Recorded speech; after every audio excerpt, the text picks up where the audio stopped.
My name is Nia, 35 years old, and somehow still healing from wounds my family inflicted. As a successful software developer, I escaped their toxicity, but maintained occasional contact. Last Sunday, they invited me to an upscale brunch to catch up. Between mimosas and avocado toast, my mother leaned forward, smirking. You know, Nia, you are lucky we even include you. Pity goes a long way. I simply sipped my coffee and smiled. That night, I logged in, disabled every family credit account, and emailed my lawyer about selling the cabin. Before I continue this story, let me know where you are watching from in the comments below. Hit like and subscribe if you have ever had to stand up to family who underestimated your worth. Growing up in Fairfield, Connecticut meant privilege to outsiders. But inside our sprawling colonial home, emotional coldness permeated every corner. Our four-bedroom house with its manicured lawn and heated swimming pool was a fortress of expectations I could never quite meet. My childhood bedroom, painted pale blue at my mother Elaine's insistence despite my preference for green, became my sanctuary and prison. From elementary school through high school, I maintained straight A's, joined honor societies, and stayed out of trouble. But none of it was ever enough. 2 days after that miserable brunch, the real nightmare began. It was a Tuesday morning, crisp and bright, the kind of day that makes you feel invincible. I was standing inside my favorite local coffee shop, waiting to pay for my usual vanilla latte and a blueberry scone. The barista, a cheerful college student named Tyler, smiled as he ran my debit card through the machine. The machine beeped, flashing a bright red error message. Declined. I frowned, assuming it was a simple chip malfunction. I handed him a different card, one tied to my primary checking account, where my software developer salary was deposited directly. Again the machine beeped its harsh, unforgiving red warning. Declined. A line of impatient customers was forming behind me, their heavy sighs adding to my sudden embarrassment. I quickly pulled out a $20 bill, handed it to Tyler, and stepped aside, my heart racing. I pulled out my phone and opened my banking app. What I saw made the blood drain completely from my face. My primary checking account, which should have held over $50,000, displayed a balance of zero. My savings account was also locked. A glaring red banner across the top of my screen read that my accounts had been frozen due to a primary trust directive. Panic seized my chest. When I was a teenager, my grandparents had set up a family trust. My mother had cleverly linked all our personal accounts to this central family banking umbrella under the guise of financial protection and estate planning. I had been meaning to separate my accounts entirely for years, but had foolishly left the original framework in place. They had weaponized it against me. Before I could even process the sheer illegality of what they had just done, my phone began to vibrate in my hand. The caller ID displayed the name of my brother-in-law, Desmond. Desmond was married to my older sister, Jasmine. He was a slick, manipulative corporate finance director who always wore tailored suits and a condescending smirk. He was the kind of man who measured a person's worth entirely by their net worth and their willingness to submit to his authority. I took a deep breath, steadying my shaking hands, and answered the call. "Hello, Desmond," I said, keeping my voice dangerously calm. I heard a low, arrogant chuckle on the other end of the line. "Good morning, Nia," Desmond said, his voice dripping with false warmth. "I assume you have checked your bank accounts by now. You know, since you thought it would be cute to disable the family credit accounts and talk to a lawyer about selling the cabin. Actions have consequences, little sister." I gripped the phone tighter, my knuckles turning white. "You froze my personal bank accounts, Desmond. That is my money. I earned every single penny of that through my software company. That is illegal, and you know it." Desmond simply laughed again, a grating sound that made my stomach churn. "Actually, Nia, as the newly appointed head of family finances, I have full executive authority over the trust umbrella. Your mother signed the paperwork yesterday.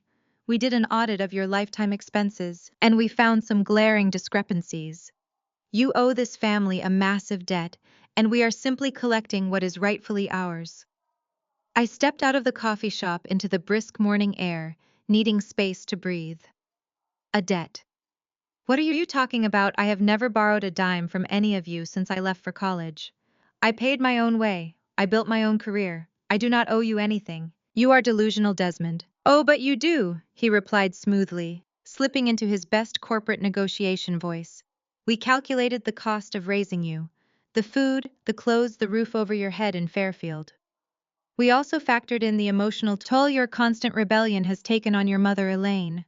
We have decided that a flat reimbursement fee of $200,000 is fair. You transfer $200,000 back into the primary family trust, and I will graciously unfreeze your accounts. If you refuse, things will get very uncomfortable for you. I stood frozen on the sidewalk, pedestrians rushing past me, oblivious to the extortion happening right in front of them.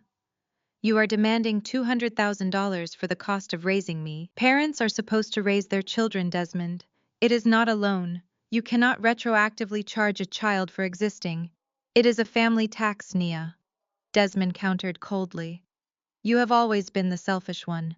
While your brother DeAndre and your sister Jasmine have been upholding the family legacy, you have been hiding away, hoarding your wealth. If you do not pay the reimbursement by Friday, I will use our family banking connections to call in the mortgage on your condo. You know the bank president plays golf with your father. We will have you foreclosed on and thrown out into the street before the end of the month. Think of it as a hard lesson in loyalty. Loyalty. The word tasted like ash in my mouth. My mind flashed back to the countless times my so-called loyalty had been demanded and abused. I was always the scapegoat, the designated dumping ground for their mistakes. When my older brother DeAndre wrapped his brand new Porsche around a street lamp because he was driving under the influence, my parents forced me to empty my modest college savings account to help pay off the victim to keep it out of the press. When Jasmine's luxury boutique went bankrupt because she spent all the capital on designer bags and trips to Dubai, they came to me. They demanded I take out a personal loan on my software developer salary to save the family face in our elite megachurch community. They paraded around like untouchable royalty every Sunday, singing hymns and shaking hands while I quietly bled myself dry to cover their tracks. They had always treated me like a broken ATM, a machine that existed solely to dispense cash and absorb their toxic failures. And now they thought they could push me back into submission by holding my livelihood hostage. They thought I was still that terrified little girl in the pale blue bedroom, desperate for a crumb of validation from a mother who could only look at me with disdain. But they had miscalculated entirely. I took a slow, deep breath, letting the crisp air clear the panic from my mind. The shock had passed, and in its place, a cold, clinical anger began to take root. I was a software developer. My entire life was built on finding bugs, dismantling broken systems, and writing new flawless code. My family was just a corrupted system, and Desmond had just handed me the administrative access I needed to crash it completely. Desmond, I said, my voice dropping to a deadly quiet register that wiped the smirk right off his face. You can keep the accounts frozen. You can try to call in the favor with the bank president. But let me make one thing perfectly clear to you. I will not give you a single red cent. You and my mother have finally crossed a line you cannot uncross. Enjoy the power trip while it lasts, because by the time I am finished with you, there will be no family legacy left to protect. Before he could utter another arrogant word, I ended the call. I lowered my phone, stared at the dark screen, and squared my shoulders. The war had officially begun today. I returned to my condo, the crisp air doing little to cool the fire in my veins. My sanctuary was a modest unit, purchased with clean money from my software contracts. The threat of foreclosure hovered in my mind, a toxic script executing a countdown, but I refused to let Desmond win. I walked into my living room, my eyes catching on the object that did not match my minimalist aesthetic. Resting against the wall was a heavy wooden frame encasing a faded painting of yellow daisies. It was the only item I inherited from my late grandmother Beatrice. She had been a self-made titan, yet when the lawyer handed me this tacky piece, my family howled with laughter. I kept it simply because she loved it. Suddenly, the blare of a horn pierced the quiet. I walked to the window. Parked illegally across my driveway, crushing my manicured flower bed, was a jet-black Maybach. Out stepped my older sister Jasmine.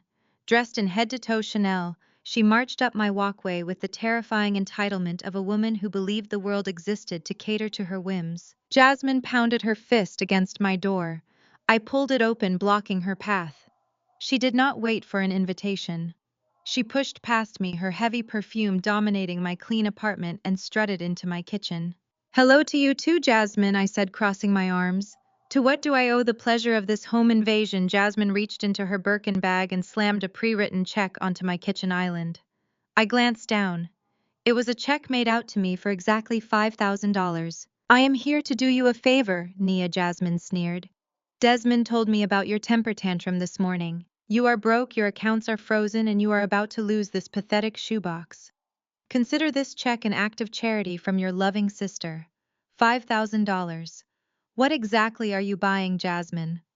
My silence. "Because $5,000 will not cover the interest on the emotional debt this family owes me." Jasmine let out a sharp laugh.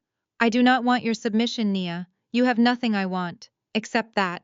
She pointed a manicured finger directly at the dusty daisy painting. "Desmond wanted to throw it in the trash the day the lawyer handed it to you. But I have a better idea. I am buying it from you."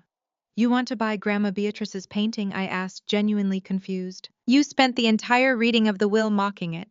Why pay $5,000 for garbage?" "Because it is garbage." Jasmine spat, her lips curling into a wicked smile.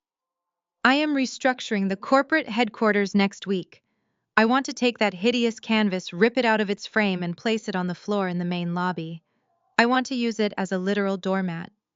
Every morning when my executives walk into the building, they can wipe the mud off their shoes on Grandma's precious daisies. It will serve as a permanent reminder to everyone of what failure looks like. A reminder of you, Nia.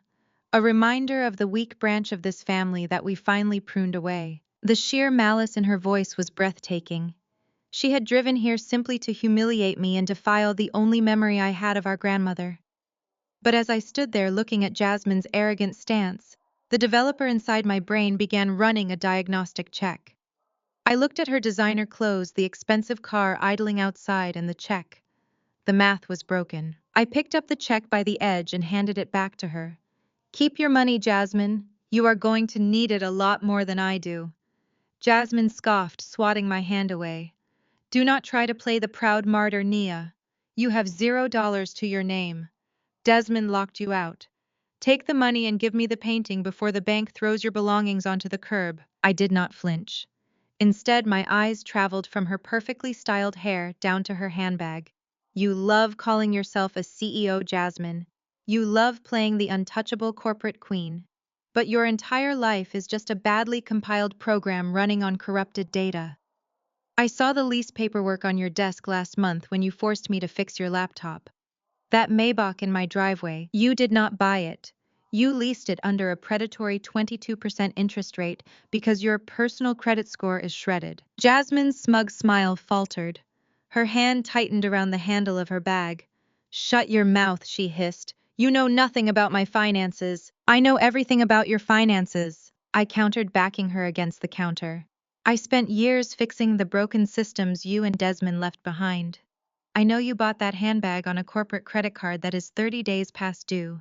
I know your cosmetics company has not turned a real profit in 3 quarters. And you are shuffling money from the employee pension fund just to cover your bloated marketing budget. You are standing in my home pretending to be royalty while absolutely drowning in invisible debt." "How dare you!" Jasmine shrieked, her voice pitching upward. "We are the elite of this city. Desmond and I are running an empire." "You are running a Ponzi scheme built on Grandma Beatrice's legacy," I said calmly. "You came here to bully me because tearing me down is the only way you can distract yourself from the massive margin calls coming your way. Your confidence is a hollow shell, Jasmine. You are empty. And I will burn this painting to ashes myself before I ever let you touch it. Get out of my house." Jasmine's face contorted with rage. The polished veneer melted away, revealing the vicious bully beneath. She snatched the check off the counter, ripping it into tiny pieces and throwing them directly into my face. The torn paper fluttered to the floor like toxic snow. "You are a dead woman walking, Nia," she screamed. "Desmond was going to give you until Friday, but I am calling him right now. We are going to destroy your credit score. We are going to blacklist you from every software firm in this state. You think you can stand up to us? We own this city. By the time I am finished with you, you will be begging on your knees for a job cleaning toilets at my company." I remained motionless, watching her throw her tantrum with the cold detachment of a scientist observing a volatile chemical reaction. "You can try," I said softly. "But remember this moment, Jasmine. Remember the day you walked into my home and declared war. Because when the system crashes and the walls come crumbling down around you, I want you to remember exactly who initiated the final sequence." Jasmine let out a furious scream. She yanked the heavy oak door open and slammed it shut behind her with enough force to rattle the windows. I stood still, listening to the aggressive roar of the Maybach engine as she threw the car into reverse, tearing up more of my lawn as she sped away. The silence that fell over my condo was deafening. I took a deep breath, willing my racing heart to slow down. My mind was sharper than it had been in years. I walked back into the living room, my eyes locking onto the painting of the yellow daisies. It rested exactly where I left it. My logical brain began processing the data points of the argument. Desmond freezing my accounts to force submission was standard bullying. But Jasmine driving to my house to offer $5,000 for a thrift store painting she openly despised. That was an anomaly. That was an erratic string of code that did not fit the pattern. Jasmine did not care about humiliating me with a doormat. She wanted this specific painting. She was desperate to get it before I looked closely. Desmond wanted it destroyed. Jasmine wanted to buy it under the guise of an insult. The family that evaluated everything strictly by its monetary worth was suddenly obsessed with a piece of garbage. I knelt on the hardwood floor in front of the heavy wooden frame. I reached out, running my fingertips over the faded canvas and ornate molding. There was no signature on the front, no signs of value. But Grandmother Beatrice was a genius, a woman who never did anything without a reason. She left the million-dollar assets to the greedy wolves, but deliberately ensured this dusty eyesore was handed directly to me. I gently turned the painting around. It was sealed with brittle brown paper. They were not trying to buy a doormat. They were buying a secret. I grabbed a knife, knowing they were terrified. My fingers gripped the handle of the chef's knife tightly. The stainless steel gleamed under the harsh overhead lights of my kitchen. I hovered the sharp tip just millimeters above the brittle brown paper backing of the frame. My heart hammered against my ribs. I wanted to slice it open.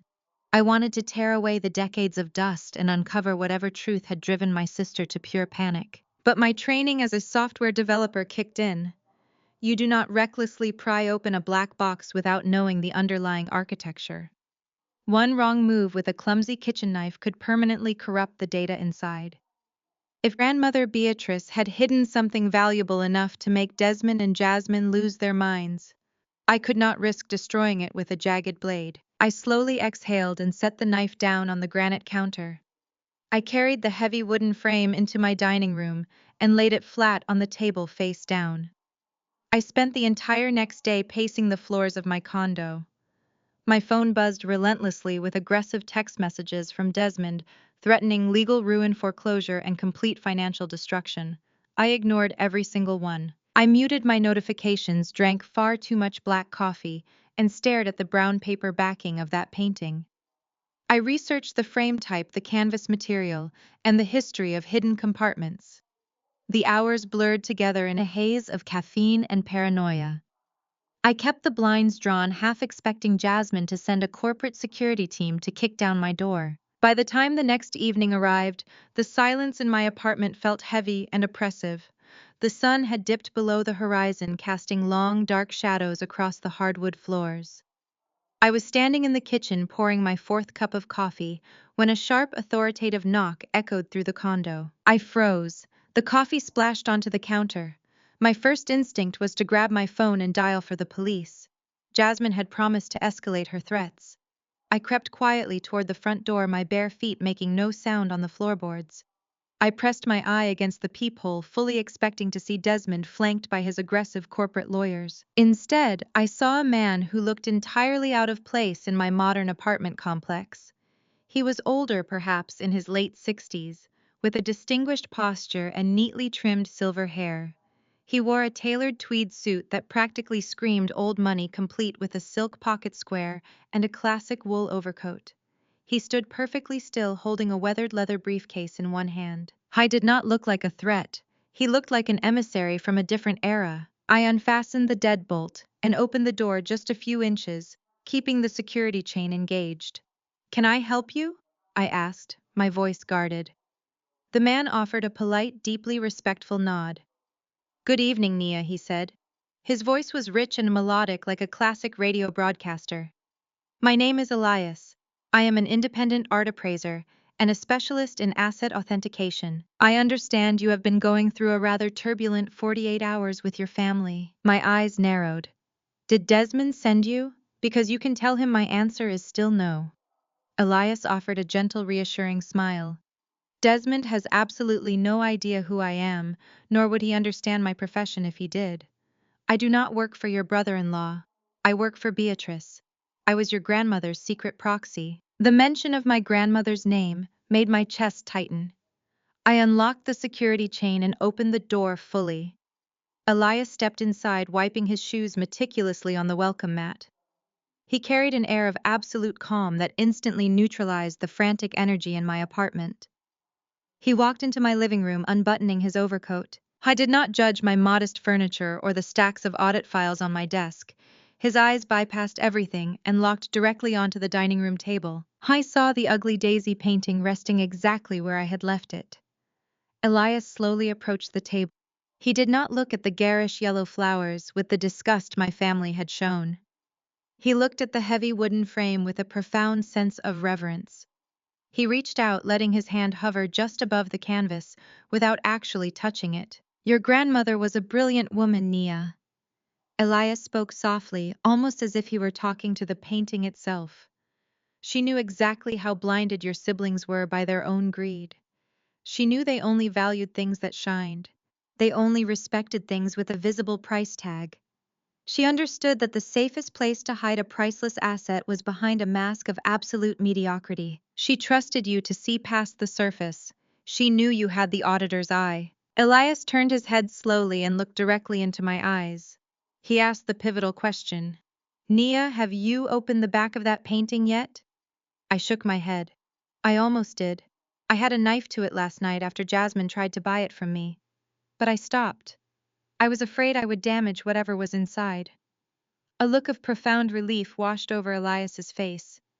"Thank heavens for your restraint," he murmured. "A clumsy cut could have destroyed millions in an instant." Millions. The word hung in the air, shifting the gravity of the room. I watched as Elias lifted his weathered leather briefcase and placed it gently on the edge of the dining table. The brass locks clicked open with a satisfying heavy sound. When he lifted the lid, I felt like I was watching a scene pulled directly from a high-stakes heist movie. The interior of the briefcase was lined with crimson velvet. It did not hold paperwork or standard appraisal forms. It held a meticulously organized array of specialized tools.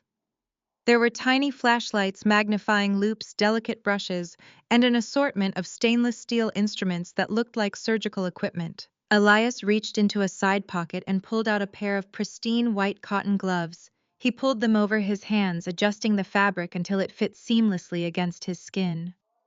The atmosphere in the room transformed completely. The casual nature of my dining room vanished. We were no longer in a simple condo. We were in a secure laboratory standing on the precipice of a massive revelation. "Let us see what Beatrice left for you," Elias said, his voice dropping to an intense whisper. He selected a tool from the velvet lining. It was a surgical scalpel, the blade so thin and sharp it caught the light like a sliver of ice. He leaned over the table, bringing his face just inches from the back of the painting.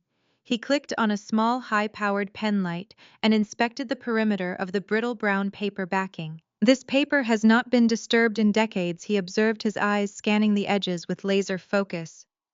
"Your grandmother used a specific archival adhesive. If we pull it, the paper will shatter and the dust could compromise the inner layer. We have to be surgical." I held my breath, afraid that even the slightest sound would distract him. Elias positioned the scalpel at the top right corner of the frame. With an incredibly steady hand, he pressed the tip of the blade into the microscopic gap between the brown paper and the heavy wood. He pulled the scalpel downward. The sound was distinct and agonizingly slow. It was a crisp, continuous slicing noise, like a sharp blade gliding through thick silk. He scored the right side, then moved to the bottom, rotating his body with the fluid grace of a seasoned professional. My eyes were glued to the blade. The tension was suffocating. Every time the scalpel encountered a thick glob of ancient glue, Elias would pause, adjust his angle by a fraction of a millimeter, and slice through the resistance. He moved to the left side, then finally across the top edge. The perimeter was completely severed. Elias set the scalpel down on a sterile cloth. He took a pair of specialized flat tweezers from his case.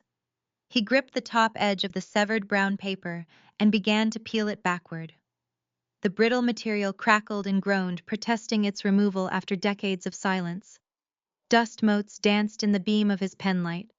He rolled the paper down slowly, exposing the rough, wooden backing board beneath it. Once the paper was completely removed and discarded to the side, Elias pointed to the wooden board. "Do you see these small metal brads?" he asked, his voice steady. "They are holding the front canvas in place. But look closely at the depth of the frame. This molding is 3 inches deep. The front canvas only requires half an inch. The math does not add up." I leaned in my developer brain, instantly recognizing the spatial discrepancy. "There is a void," I whispered. "A gap between the front canvas and the back board." "Exactly," Elias confirmed. He retrieved a small specialized pry bar from his velvet kit. He wedged the flat edge under the first metal brad and popped it loose. He moved around the frame, methodically extracting each tiny piece of metal. Ping, ping, ping. The sound echoed in the quiet room like a ticking clock. My pulse hammered in my ears. I thought about Jasmine tearing up her check. I thought about Desmond threatening my home. They were terrified of whatever was sitting on my table. Elias removed the final brad. He placed his white-gloved hands flat against the wooden backing board. He looked at me, giving a silent nod of preparation. Then he lifted the board away. Underneath, the back of the ugly daisy canvas was exposed. Elias reached under the edges of the daisy canvas and carefully lifted it out of the heavy wooden frame. He set the hideous painting of yellow flowers off to the side, discarding the disguise my grandmother had so brilliantly employed. I stared down into the empty wooden frame. My breath caught in my throat. Resting inside the dark, hollow cavity of the frame, protected by decades of shadow and silence, was a second canvas. It was not stretched over wood. It was rolled tightly into a thick cylindrical tube and secured with 2 strips of faded archival tape. The canvas material looked raw, textured, and ancient. Elias reached into the hollow space. He lifted the rolled canvas with the utmost care, cradling it in his gloved hands, as if he were holding a newborn child. He placed it gently onto the clean surface of my dining table. He took his scalpel and carefully sliced through the 2 strips of faded tape. "We are going to unroll it together," Elias instructed softly. "Hold the bottom edge flat against the table. I will guide the top." I nodded, my hands trembling slightly. I pressed my fingertips against the rough bottom edge of the canvas. Elias took the top edge and slowly began to unroll the cylinder. As the canvas unfurled, bright violet colors began to emerge from the darkness. Bold strokes of red, chaotic slashes of black, and vibrant streaks of yellow broke into the light.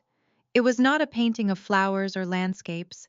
It was a raw, aggressive explosion of neo-expressionist art. There were skeletal figures, erratic text, and a chaotic, emotional intensity that practically vibrated off the fabric. Elias flattened the canvas completely. He shined his penlight directly onto the bottom right corner of the painting. He traced a specific symbol painted in harsh black strokes. It was a jagged, 3-pointed crown. My eyes widened as I stared at the masterpiece laid bare on my dining room table. The ugly daisy painting had just been the armor. What lay beneath it was about to change the trajectory of my entire life. Jean-Michel Basquiat. Elias breathed, his voice carrying a weight of absolute certainty. "This is an original, undocumented Basquiat." I stared at the canvas, trying to comprehend what he was saying. Even outside the elite circles of fine art collectors, everyone knew the name. Basquiat was a pioneer of neo-expressionism, a man who took the raw, chaotic energy of street art and forced the pristine, exclusionary gallery world to pay attention. But seeing one sitting on my dining room table, hidden behind a thrift store painting of yellow daisies, defied all logic. How did my grandmother get this? I asked, my voice trembling slightly as I looked at the violent slashes of color. Elias stepped back, keeping a respectful distance from the fabric. Beatrice purchased this directly from Jean-Michel in the early 1980s, long before the world truly recognized his genius. She was just starting to build her cosmetics empire, traveling to New York City to pitch her products to independent boutiques in Lower Manhattan. They crossed paths in a studio downtown. Two brilliant, ambitious Black creators trying to break into industries that were structurally designed to keep them out. She bought this piece out of the back of his studio for a few $1,000s. It was a massive sum of money for her at the time, a huge financial risk. But she saw his fire because she carried that exact same fire inside herself. I looked down at the painting, seeing it through a completely different lens. It was not just a valuable asset to be liquidated. It was a testament to my grandmother's vision and her willingness to bet on underdogs. The canvas was alive with frantic electric energy. Harsh blocks of primary colors clashed against stark, jagged black outlines. A central figure, anatomical and exposed like an X-ray, seemed to leap off the fabric, surrounded by crossed-out words and cryptic anatomical symbols.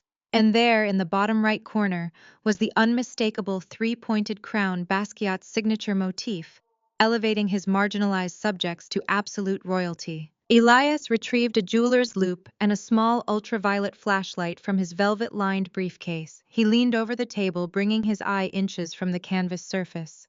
The authentication process requires meticulous attention to detail, he explained, his voice slipping into the analytical rhythm of an expert at work. I need to verify the medium and the specific layering techniques Jean-Michel employed during that specific era. He frequently mixed acrylic oil stick and spray paint, creating a very distinct chemical signature that modern forgers struggle to replicate. I watched in silence as Elias moved the loupe slowly across the canvas. He examined the way the oil stick dragged across the rough texture of the fabric, leaving tiny gaps of unpainted canvas behind. He inspected the areas where words had been painted over and rewritten. Look at the crown, Elias instructed, gesturing for me to step closer. I leaned in, observing the thick black paint. Notice the confident, aggressive strokes. There is no hesitation here. Forgers always hesitate. They try to mimic the chaos, but their lines end up looking calculated, slow, and stiff. This crown was painted with raw, unfiltered emotion. And here, look at the integration of the oil stick with the acrylic base under the ultraviolet light. The aging of the pigments is perfectly consistent with materials manufactured in the early 80s. The canvas itself shows the correct signs of natural oxidation along the unpainted margins. He straightened up, turned off the ultraviolet light, and removed the loupe from his eye. He carefully placed his tools back into his briefcase.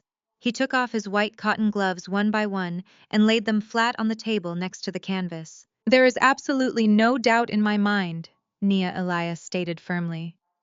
I am willing to stake my entire professional reputation, my career, and my license on this authentication. You are looking at a lost masterpiece. Because it has been hidden away for decades, protected from ultraviolet light, smoke, and environmental damage by that clever daisy disguise, the preservation is immaculate. It is a pristine, undocumented work by one of the most sought-after artists in modern human history. My throat felt incredibly dry. I gripped the edge of the granite counter, grounding myself in the physical reality of my kitchen to keep from spinning out of control. How much is it worth, Elias? I asked, my voice barely a whisper. Elias looked at me, his expression grave and entirely serious. He did not hesitate, nor did he sugarcoat the valuation.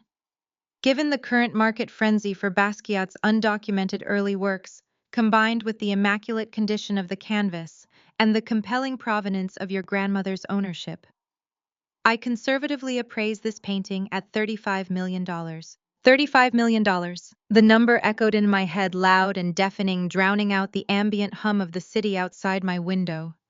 I felt the floor drop away beneath my feet. I had to lock my knees to keep from collapsing. $35 million. Less than 48 hours ago, Desmond had frozen my bank accounts and demanded an extortion fee of $200,000. He had threatened to foreclose on my independently owned home and destroy my life over a fabricated imaginary debt. Jasmine had stood in this exact spot, tossing ripped pieces of a $5,000 check in my face, mocking my livelihood and threatening to turn my grandmother's memory into a doormat. They thought they had won. They thought they had starved me out of the game. They had absolutely no idea that I was currently standing over a clean liquid asset worth more than their entire bloated debt-ridden corporate facade. Grandmother Beatrice had not left me a token of pity to hang on my wall. She had left me a financial nuclear weapon. I felt a fierce, unapologetic smile spread across my face. The sheer power of the asset sitting on my dining table shifted the entire balance of the war. I was no longer the broke, discarded sister fighting for survival against a multi-million-dollar family machine. I was suddenly the wealthiest and most powerful person in the family. "We need to secure this immediately," Elias said, breaking into my racing thoughts. "We cannot leave a $35 million painting sitting on a table in a residential condo. I have arranged for an armored, climate-controlled transport vehicle. It is parked 3 blocks away, waiting for my signal. We will move the canvas to a maximum security vault at my bank tonight. But first, I need to properly dismantle and pack the empty frame to ensure we leave no evidence behind for anyone who might come looking." Elias turned his attention back to the heavy wooden frame that had served as the painting's armor for so many years. He picked up his specialized pry bar and began removing the final structural struts that held the thick backing board in place. He worked quickly but methodically, dismantling the heavy oak sections to ensure the frame could be easily transported and disposed of later. As he wedged the flat edge of the pry bar under the thick bottom section of the frame, I heard a sharp mechanical click. It was not the sound of ancient wood splintering or a rusted nail popping loose. It was the distinct metallic sound of a hidden spring releasing its tension. Elias froze instantly. His eyes darted to mine across the table. "Did you hear that?" he asked, his posture rigid. Before I could answer, the thick bottom section of the wooden frame suddenly shifted. A seamless panel of oak, perfectly camouflaged within the ornate molding, and decades of dust snapped open on a concealed piano hinge. It was a false bottom integrated into the heavy wood with such masterful cabinet-maker precision that Elias had completely missed it during his initial visual inspection. The hidden compartment was narrow, deep, and lined with dark felt to prevent anything inside from rattling. Gravity did the rest of the work. 2 items slid out from the concealed cavity and dropped heavily onto the clean surface of my dining table with a solid thud. The first item was a thick metallic USB flash drive. As a software developer, my eyes zeroed in on it immediately. It was not a standard cheap plastic drive you could buy at an electronics store. It was encased in heavy brushed titanium. It featured a biometric thumbprint scanner and a small digital alphanumeric keypad for password entry along its spine. It looked like a piece of military-grade hardware, specifically designed with hardware-level AES 256-bit encryption to protect incredibly sensitive, highly classified data. The second item was a thick cream-colored envelope. The paper was high-quality, heavy, and textured. The envelope was sealed with dark red wax pressed deeply with the official crest of Grandmother Beatrice's cosmetics empire. Written across the front of the envelope in Beatrice's elegant, unmistakable cursive handwriting were 2 words: "For Nia." I stared at the envelope, my heart hammering a frantic rhythm against my ribs. The discovery of the $35 million painting was suddenly eclipsed by the sheer terrifying mystery of what lay on the table before me. My grandmother had orchestrated this entire sequence of events with ruthless precision. She had hidden a fortune behind a hideous painting, knowing my arrogant siblings would reject it without a second thought. She had instructed Elias to find me exactly when I needed him. And she had built a hidden compartment into the frame concealing a high-security data drive and a personal letter addressed specifically to me. Elias stepped back from the table, removing his hands from the frame and giving me space. He gestured respectfully toward the envelope. "I believe that belongs to you, Nia," he said quietly. I reached out with shaking hands and picked up the envelope. The paper felt heavy, carrying the weight of my grandmother's final words and whatever secrets she had taken to the grave. I ran my thumb over the red wax seal, tracing the familiar ridges of the family crest. Beatrice had always been 10 steps ahead of everyone else in the room. Even from the grave, she was still directing the play. I broke the wax seal. The crisp snap of the wax echoed loudly in the silent room. I pulled out several pages of thick stationery covered edge to edge in her flowing handwriting. I unfolded the letter, took a deep breath, and began to read my grandmother's final confession. My dearest Nia, I read aloud, my voice steadying as the familiarity of her sharp, commanding tone washed over me. The heavy parchment paper smelled faintly of her signature lavender perfume, a ghost lingering in my dining room. If you are reading this, it means you possess the patience and the intellect to look past the surface. I always knew you were the only one who inherited my true sight. I paused, glancing up at Elias. He stood perfectly still, his hands folded neatly in front of his tailored tweed suit, giving me the silent space to absorb the monumental weight of the moment. I looked back down at the elegant flowing cursive. For years I sat at the head of the dining table and watched your siblings and your parents parade around in their least designer clothes. I listened to their sanctimonious speeches every Sunday at church, watching them perform their fake piety for the congregation. They thought I was just a blind, fading old woman. They thought their bright smiles and their sycophantic praises hid their rotting, greedy cores. They were wrong. I saw everything. I saw how they treated you, Nia. I saw them use your brilliant mind and your generous spirit as a dumping ground for their own spectacular failures. I watched them bleed your bank accounts to save their manufactured reputations. And I decided it was time to let them choke on their own vanity. A tight, breathless feeling expanded in my chest. Beatrice had known. She had seen every time they belittled me, every time they extorted my salary to cover their tracks. She had seen the truth. Let us begin with your sister and her husband. I continued reading, my pulse pounding a fierce rhythm against my ribs. Jasmine loves to play the brilliant chief executive officer, and Desmond plays the untouchable financial mastermind. They thought they were being incredibly clever, but I built that cosmetics company from a single mixing bowl in a cramped kitchen. I know every ledger, every margin, and every vendor. I knew that for the past 5 years, Desmond and Jasmine have been aggressively cooking the corporate books. They have been siphoning millions of dollars from the employee pension funds, falsifying quarterly revenue reports, and funneling the stolen capital into offshore shell companies to fund their lavish lifestyle. A cold shiver ran down my spine. My auditor's brain immediately began mapping the structural damage. Desmond had just frozen my accounts this morning, acting as the supreme financial authority, while simultaneously embezzling millions behind closed doors. I kept reading, my eyes scanning the devastating lines. Desmond thought his wire transfers were untraceable. He thought his creative accounting was flawless. He is a fool. The company is completely hollowed out. It is a rotting carcass held together by fraudulent tax returns, phantom vendors, and unpaid invoices. They owe tens of millions to the federal government in back taxes alone. The Internal Revenue Service is already circling, and the corporate accounts are absolutely empty. I swallowed hard, my throat dry, and moved to the next paragraph. Then there is your brother DeAndre. He always loved to play the king of the castle, strutting around the Buckhead mansion, as if he actually earned the right to walk on marble floors. DeAndre has a sickness, Nia. He has a gambling addiction that goes far beyond weekend trips to Las Vegas. He got involved with underground betting rings. Dangerous people, violent people. When he burned through his trust fund allowance, he panicked. He secretly leveraged the family mansion, taking out toxic high-interest shadow mortgages from illegal lenders to cover his massive debts. He used his position as an heir to secure loans that a legitimate bank would never approve. He owes them $20 million. The mansion is entirely underwater. It belongs to the shadows now. I lowered the letter, for a fraction of a second, my mind spinning.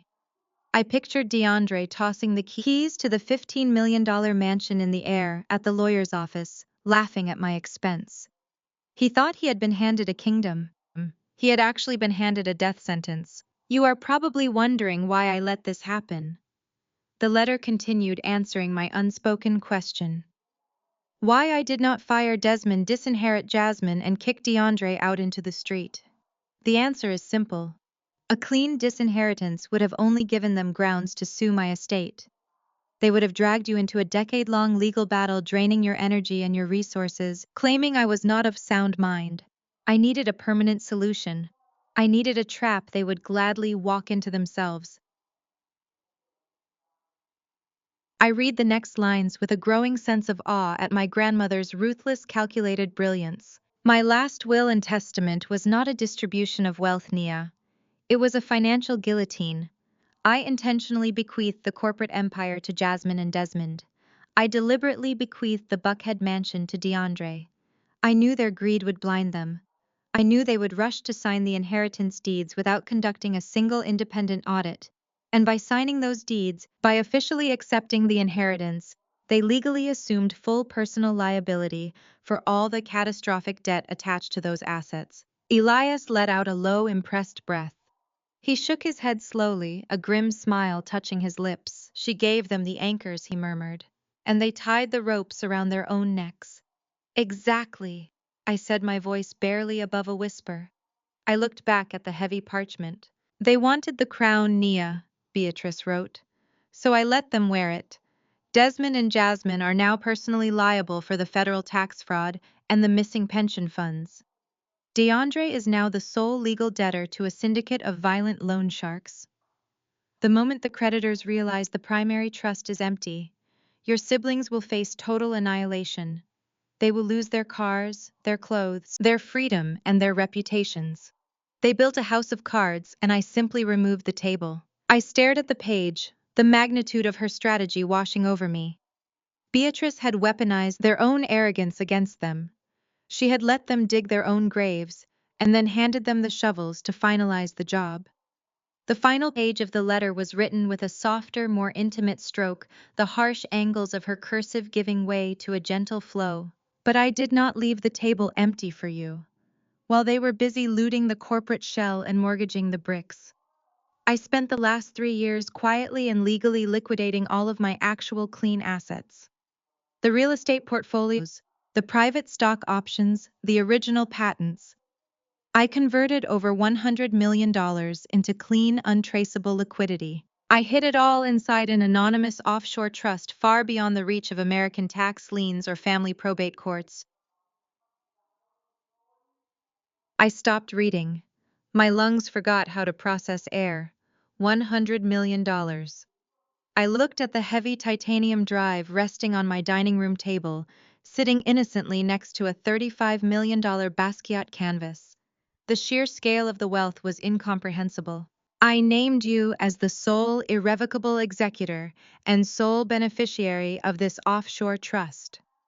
The letter commanded. You are the only one with the intelligence, the integrity, and the strength to handle it. The heavy titanium drive sitting on your table holds everything you need. It contains the encrypted access keys and routing numbers to the offshore accounts. It contains the official, legally binding deed of ownership and authentication provenance for the Basquiat canvas. And most importantly, it contains my master ledger. I ran my fingers over the brushed metal of the USB drive, feeling the cold biometric thumbprint scanner. I spent 5 years quietly duplicating Desmond's hard drives, Beatrice revealed. I possess every fake invoice, every illegal wire transfer, and every piece of communication, proving his corporate embezzlement and tax fraud. I mapped the entire network of DeAndre's shadow mortgages. It is a bulletproof forensic dossier. It is the absolute truth backed by irrefutable data. The letter concluded with a final powerful directive, a battle cry passed from one generation to the next. They will come for you, Nia. When the bank accounts freeze and the creditors start calling, they will panic. They will try to tear you down because you are the only one left standing. Do not let them. Do not offer them mercy, because they never offered you any. Blood is just biology. Loyalty is a choice. They chose greed. Use the ledger. Use the art. Build your own empire, and let their rotting kingdom collapse into the dust. I love you, my brilliant girl. Take what is yours. I carefully folded the heavy parchment and set it down next to the titanium drive. The silence in the condo was absolute, broken only by the steady rhythmic ticking of the wall clock. I looked up at Elias.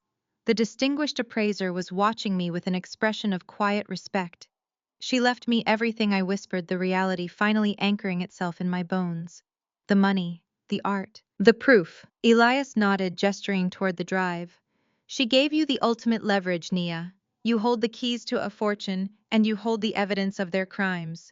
You are now the architect of this family's fate. I reached out and picked up the titanium drive. It felt incredibly heavy, a dense block of raw power resting in the palm of my hand. I thought about Desmond freezing my meager checking account this morning, acting like a god over my finances. I thought about Jasmine tearing up her $5,000 check on my floor, vowing to destroy my credit score. They had no idea they were already dead. They were just waiting for the system to process the fatal error. I booted up my secure auditor laptop. It was time to decrypt the ledger. It was time to map the destruction. I plugged the heavy titanium drive into the encrypted port of my primary forensic workstation. My dining room table had quickly transformed from an art appraisal space into a digital war room. Elias stood quietly by the window, keeping a respectful distance while standing guard over the rolled Basquiat canvas. I powered up my secondary and tertiary monitors, bathing the room in the harsh, blue glow of high-definition screens. The titanium drive did not auto-mount like a standard storage device.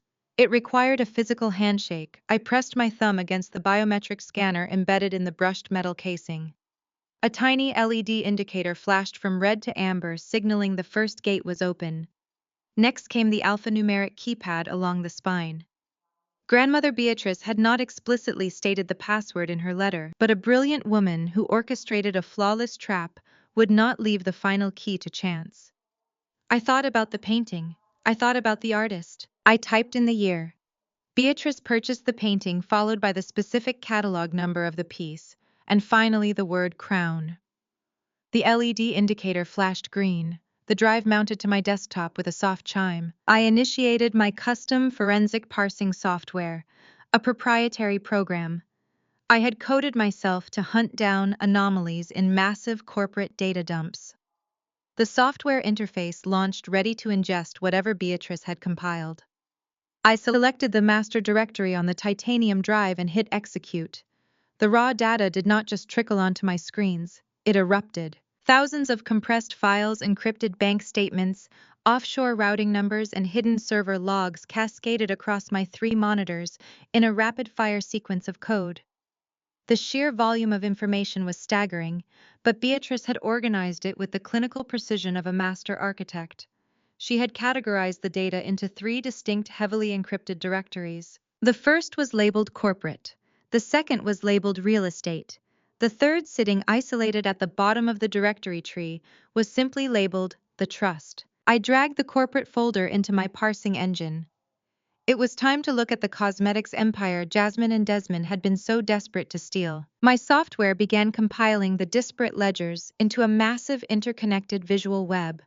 On my left monitor, the official public-facing books of the cosmetics company, rendered as a neat, orderly column of green revenue streams.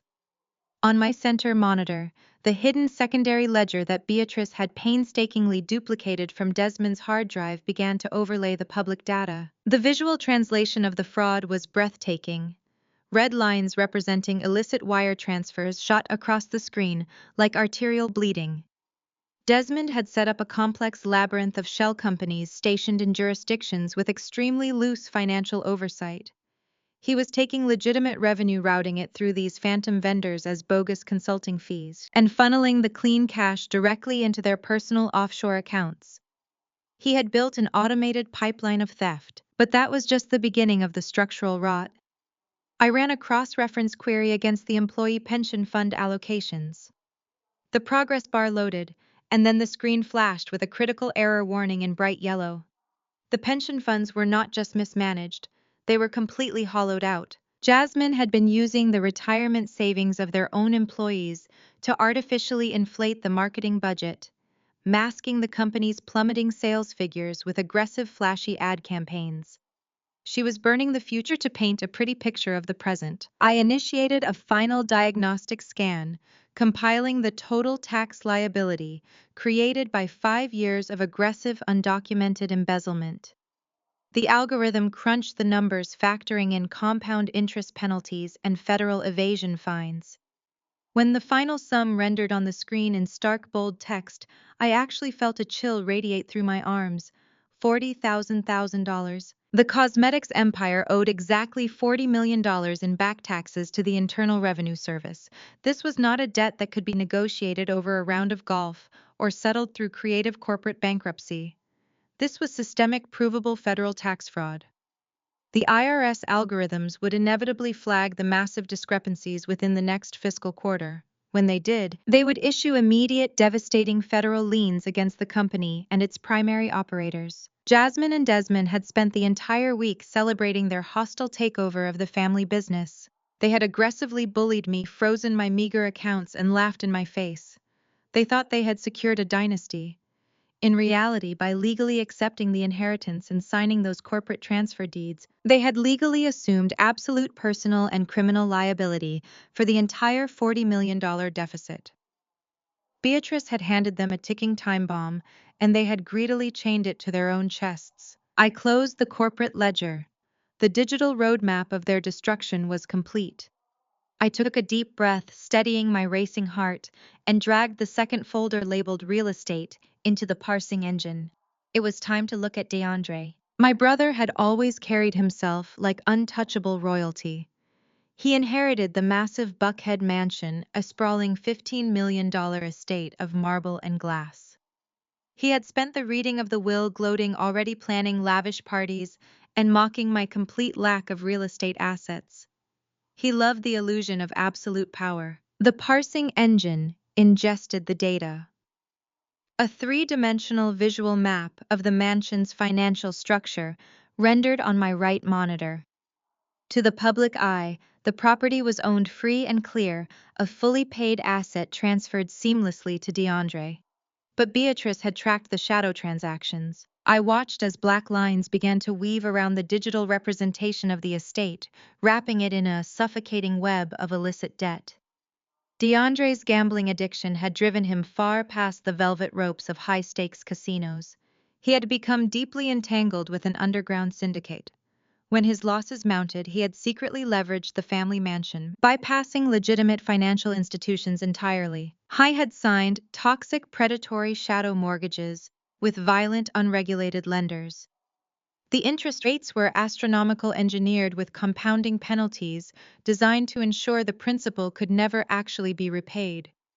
I traced the digital paper trail, following the money from the underground lenders directly to offshore betting accounts. The total outstanding balance flashed on my screen in a harsh, glaring font: 20,000. The mansion was collateral for $20 million in illegal mob loans.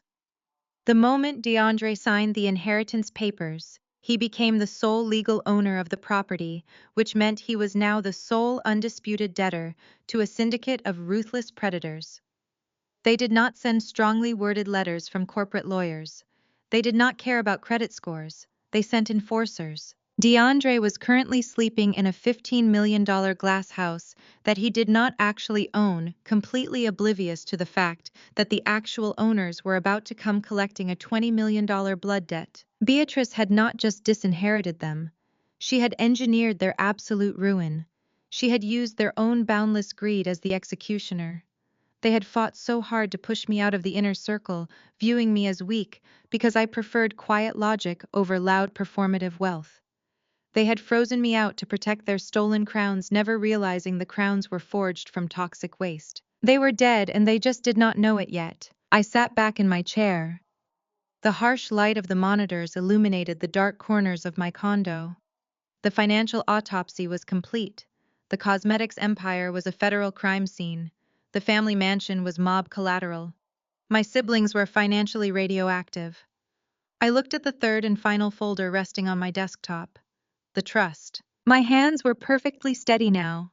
The fear and panic that had plagued me for the past 48 hours were completely gone, replaced by a cold, crystalline focus. I dragged the folder into the parsing engine. The decryption sequence required a final secure token from the titanium drive. The software verified the hardware keys and unlocked the directory. A single pristine dashboard appeared on my center monitor. There were no red lines of debt, There were no black webs of illegal loans. There was only a single brilliantly illuminated ledger detailing the clean, offshore accounts Beatrice had meticulously established over the past 3 years. The assets were perfectly diversified: high-yield municipal bonds, secure international commercial real estate holdings, and untouched liquid capital routed through anonymous banking protocols in incredibly secure jurisdictions. The master total sat at the top of the dashboard, glowing in quiet, undisputed power: $100, $1,000, $1,000. It was completely unencumbered. It was untouchable by American tax liens, shielded from probate courts, and entirely invisible to the aggressive lawyers my brother and sister currently employed. The money was clean, and I was the sole irrevocable executor and beneficiary. I turned my head and looked at the dining room table. Elias was still standing guard. The unrolled Basquiat canvas rested under the soft glow of his penlight, an explosion of raw $35 million genius. The physical deed of ownership, fully authenticated and legally binding, sat in the digital vault on my screen, right next to the offshore routing numbers. I had woken up this morning as a discarded sister, a target for extortion, facing the terrifying prospect of losing my modest home to an artificial financial freeze orchestrated by Desmond. Now I sat in the blue light of my workstation, holding a combined liquid and physical asset value of $135 million. I looked back at the screens displaying the impending doom of my siblings on the left and right, alongside my own absolute financial sovereignty in the center. I was no longer the quiet auditor fixing their broken systems from the shadows. I was the executioner. I was the architect. I was the most powerful person in this family. A slow, deliberate smile formed on my face. Desmond and Jasmine wanted to play a game of ruthless corporate warfare. They wanted to use leverage to force my submission. They had declared war without understanding the battlefield. I closed the parsing software and safely ejected the titanium drive, slipping it securely into my pocket. The data was locked. The map was drawn. It was time to let the system crash. Across the city, the illusion of ultimate power was already beginning to shatter. High above the chaotic streets of downtown, Desmond sat frozen behind his massive mahogany desk in the executive suite of the cosmetics headquarters. The panoramic view of the skyline usually fed his ego, but today the expansive glass windows only made him feel terrifyingly exposed. The climate control was set to a crisp 68 degrees, yet a thick bead of sweat rolled down the side of his neck, soaking into the collar of his bespoke Italian shirt. Jasmine paced the length of the office like a caged predator. Her heels clicked sharply against the polished marble floor, echoing the frantic rhythm of Desmond's racing heart. "Transfer the funds." Jasmine snapped, pausing to glare at him. "The marketing department is threatening a walkout. Vendors are putting a hold on the new product line shipments. I need $5 million in the primary operating account by noon, or the entire supply chain collapses. Do your accounting magic and fix it." Desmond did not answer. His eyes were glued to his dual monitors. His fingers flew across the keyboard, entering administrative credentials, bypassing the standard corporate firewalls, and accessing the hidden routing software he had used for the past 5 years. He navigated to the offshore shell accounts, the secret digital vaults, where he had been siphoning the company's lifeblood. He pressed the execute key to refresh the balances, expecting to see the stolen safety net that allowed them to operate. The screen blinked. The numbers populated: 0. Desmond stared at the digital readout. His brain refused to process the data. He hit the refresh key again, his finger striking the plastic hard enough to crack it. The screen reloaded. The balances remained completely barren. There were no hidden millions. There was no safety net. The accounts had been systematically and professionally drained. Grandmother Beatrice had emptied the primary operating funds and seized the offshore accounts before transferring the company deed. She had left them a hollow shell. Jasmine demanded, her voice rising an octave. "What is going on?" Desmond opened his mouth to speak, but a sharp, aggressive beep from his secure private email server cut him off. A priority message had just bypassed his administrative filters. He clicked the icon. The digital letterhead displayed the official seal of the Internal Revenue Service. It was a formal notification of a preliminary corporate audit. The automated system had flagged massive structural anomalies in their pension fund reporting. The document demanded immediate compliance regarding a $40 million deficit in undocumented tax liabilities and embezzled funds. Federal lines were already being drafted. A sound escaped Desmond's throat, something between a gasp and a choke. He fell back into his leather chair, the blood draining completely from his face. Jasmine marched around the desk and looked at the monitors. Her eyes scanned the stark zeros on the banking screen and the devastating federal audit notice. The haughty, untouchable CEO facade dissolved in an instant. Her perfectly manicured hands began to tremble violently. "Where is the money?" Jasmine shrieked, grabbing Desmond by the shoulder and shaking him. "Where is the pension money? Where is the offshore cash? I do not know." Desmond stammered, his eyes darting wildly around the room. "I set up the routing perfectly. No one knew the access codes. No one except Beatrice." He stopped. A memory suddenly slammed into his mind with the force of a physical blow. 2 days ago, during the reading of the will, the estate lawyer had pulled Desmond aside for a private conversation. The lawyer had mentioned a discrepancy in Beatrice's final inventory. He had casually noted that a heavily encrypted master drive, a device Beatrice allegedly used to store her most sensitive personal files and financial records, was missing from her safe. The lawyer had assumed it was lost or destroyed. Desmond stood up so fast, his heavy leather chair crashed into the window behind him.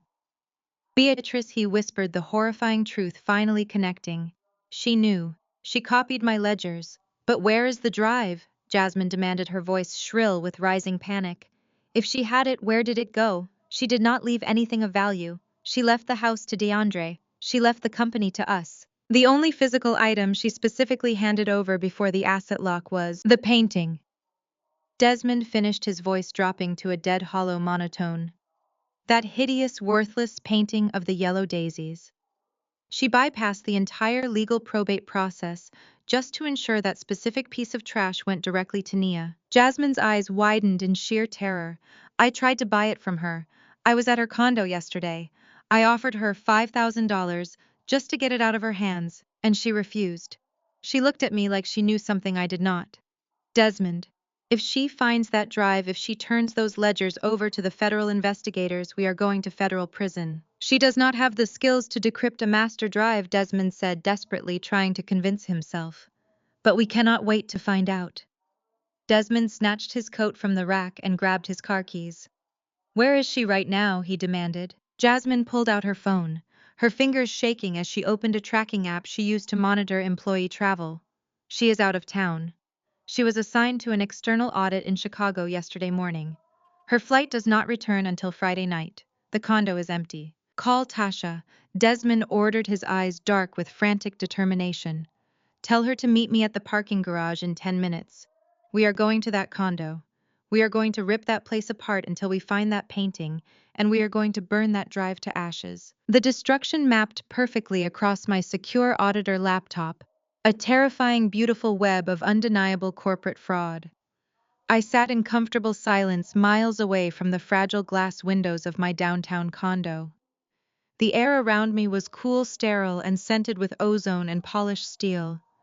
I was inside the subterranean viewing room of a private, maximum security depository located deep within the financial district. The walls were reinforced concrete. The door was a foot-thick slab of biometric locked titanium, and the privacy was absolute. Elias sat across from me at a sleek obsidian table, nursing a cup of black coffee.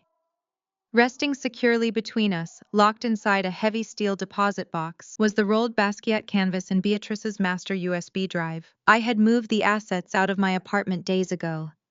I knew my siblings. I knew their arrogance, and I knew their complete lack of boundaries. The painting I had actually left hanging on my living room wall was a $20 thrift store canvas of a dreary sailboat, an ugly piece of junk I had purchased months ago. I had attached a microscopic, battery-powered GPS tracking node to the back of the cheap wooden frame, fully expecting one of my greedy siblings to eventually try and steal it out of pure spite. To complete the illusion, I had manipulated the corporate travel portal, planting a fabricated, highly visible itinerary that placed me on a flight to Chicago for a phantom external audit. Desmond and Jasmine were remarkably predictable. They only operated on the surface level of deception. They never bothered to look at the underlying code. A sharp, rhythmic chime from my smartphone broke the quiet hum of the vault room. It was a proximity alert. I tapped the screen, bringing up a proprietary application linked to a network of high-definition motion-activated security cameras I had discreetly installed throughout my condo. One lens was hidden behind the ventilation grate of the smoke detector. Another was embedded in the spine of a fake dictionary on my bookshelf.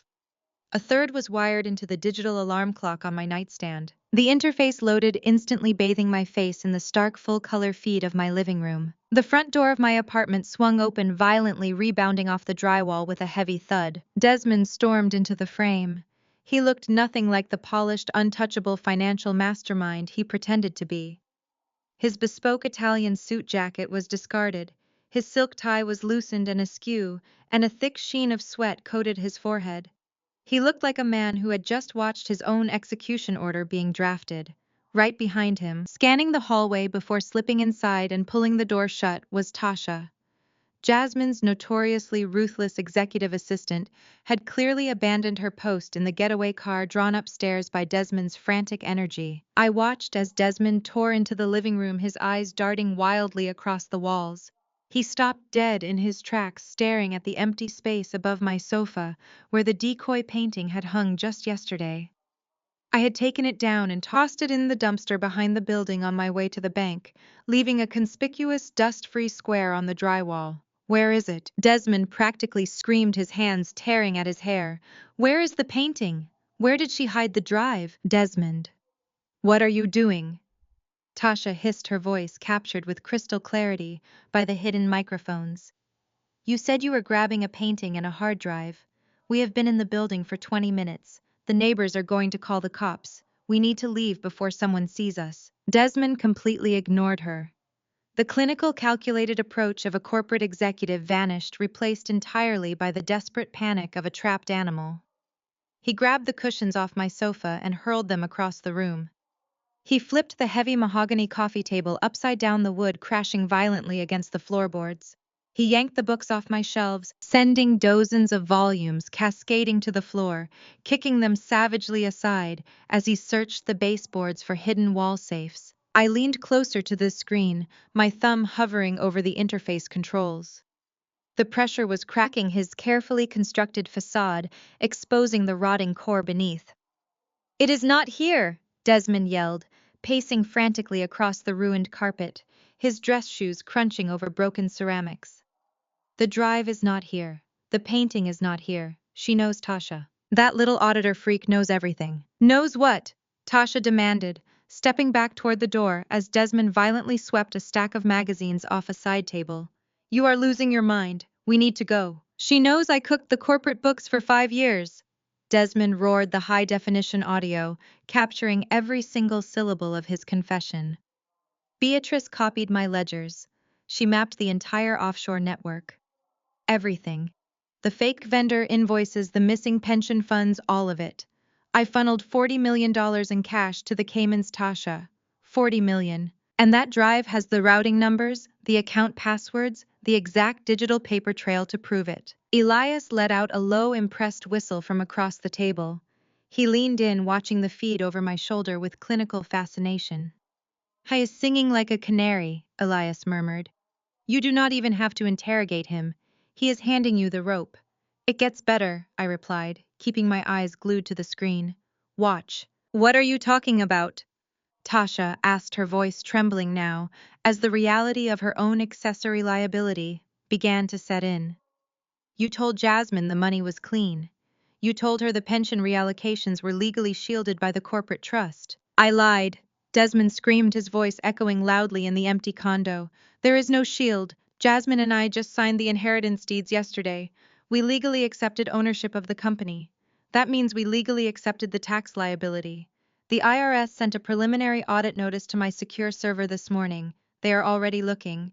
The algorithms flagged the pension deficit. If Zarya hands that drive over to the federal investigators, Jasmine and I are going to spend the next decade in a federal penitentiary." I smiled, tapping the screen to ensure the video and audio were capturing and exporting to my cloud server in maximum resolution.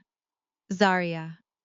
He finally used my name with the respect it commanded, even if it was born entirely of sheer, unadulterated terror. "We have to leave," Tasha said, her professional composure entirely shattered. "If the feds are auditing, I am not going down with you for tax fraud. We need to get out of this apartment right now." "I cannot leave without the drive," Desmond yelled, dropping to his knees and ripping open the bottom drawer of my desk, frantically tossing tax returns and utility bills into the air. "If she has it, she controls everything. She owns us. I have to find it." I watched as Tasha turned and bolted out the front door, leaving it wide open in her wake. She abandoned him without a second thought. Desmond was left completely alone in the wreckage of his own making. He scrambled to his feet and ran into my bedroom, continuing to tear my apartment apart. He was a desperate, broken man hunting for a salvation that was sitting safely in a bank vault miles away. Elias leaned back in his chair, folding his arms across his chest. He looked at the screen, then looked at me. So he said quietly, "Do I call the police? A break and destruction of property. They will catch him red-handed with his fingerprints all over your apartment." I shook my head, my eyes never leaving the high-definition feed. "No. Calling the local police for a simple breaking and entering is a complete waste of leverage. Desmond has highly paid corporate defense attorneys on retainer. If the police arrest him for trashing my condo, his lawyers will have him out on bail before midnight. They will plead it down to a misdemeanor, pay a fine for the property damage, and claim he was experiencing an acute mental health crisis due to the stress of our grandmother's passing. It would be a slap on the wrist." Elias raised an eyebrow. "You want him to get away with destroying your home?" "I want him to feel safe for just a little while longer," I explained, tapping the screen to stop the recording. I verified that the massive video file had successfully uploaded directly to my secure encrypted offshore server. "If I call the police now, he goes on the immediate defensive. He invokes his right to remain silent. He starts destroying evidence at the corporate office. He starts shredding hard drives and magnetically wiping servers. I need him to think he still has a chance to fix this. I need him to return to his desk and try to cover his tracks." I opened my laptop, the screen illuminating the dim vault room. The decrypted master ledger from Beatrice's titanium drive was already loaded into my forensic parsing software. The red lines of Desmond's offshore wire transfers glowed brightly against the dark background, a digital map of his greed. "A breaking and entering charge gets him probation," I told Elias, my fingers flying across the keyboard as I began compiling a new master directory on my desktop. "But federal tax evasion, corporate embezzlement, wire fraud, and the theft of employee pension funds, those carry mandatory minimum sentences. Those are the kinds of charges that freeze your bank accounts, seize your passports, and strip you of everything you own." I dragged the newly recorded video file into the master directory, placing it right next to the damning financial ledgers. I was no longer just an auditor reviewing historical data. I was an active investigator building a bulletproof, irrefutable prosecution portfolio. Desmond had just handed me the final piece of the puzzle. The financial ledgers proved the money was stolen, but highly paid white-collar defense attorneys could always argue about authorized access and administrative errors in court. They could claim Desmond was acting on Beatrice's orders, or that a rogue employee had hijacked his credentials to frame him. But high-definition audio and video of Desmond explicitly screaming his exact crimes, confirming the exact amount stolen, naming the offshore destination, and admitting his desperate attempt to destroy the evidence, that was the holy grail of financial prosecution. It was a completely unassailable confession wrapped in a bow and delivered directly to my secure server. I began structuring the portfolio with the clinical precision of a seasoned forensic accountant. I created a digital timeline matching Desmond's verbal confession in the video to the exact dates of the wire transfers in the ledger. I highlighted the precise moments he funneled the cash into the Caymans, cross-referencing his spoken words with the routing numbers Beatrice had captured. I applied cryptographic hashes to the video files to prove they had not been altered or doctored. I built an undeniable chronological narrative of systemic, calculated corporate theft. "You are building a guillotine," Elias observed, watching the portfolio take shape on my screen with a look of deep respect. "I am building a mirror." I corrected, my eyes focused intently on the data streams. "I am simply going to show the federal authorities exactly who my brother and sister really are." I finished compiling the primary dossier. It contained the decrypted corporate ledger, the offshore routing numbers, the proof of the empty pension funds, and the high-definition video confession of the break-in. I encrypted the entire package, securing it with a biometric lock, and transferred a clean executable copy to a fresh, sterile flash drive. "What is the next step?" Elias asked, his tone shifting from an art appraiser to an active participant in the strategy. "We let them dig," I said, closing the laptop with a satisfying click. "Desmond is going to go back to the office empty-handed. He is going to tell Jasmine that the drive is missing and the painting is gone. They are going to panic.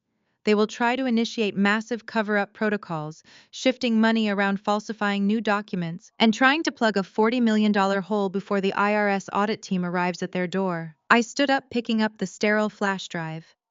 "Every move they make to cover up the fraud will generate a new alert in the federal banking system. They will trigger their own alarms.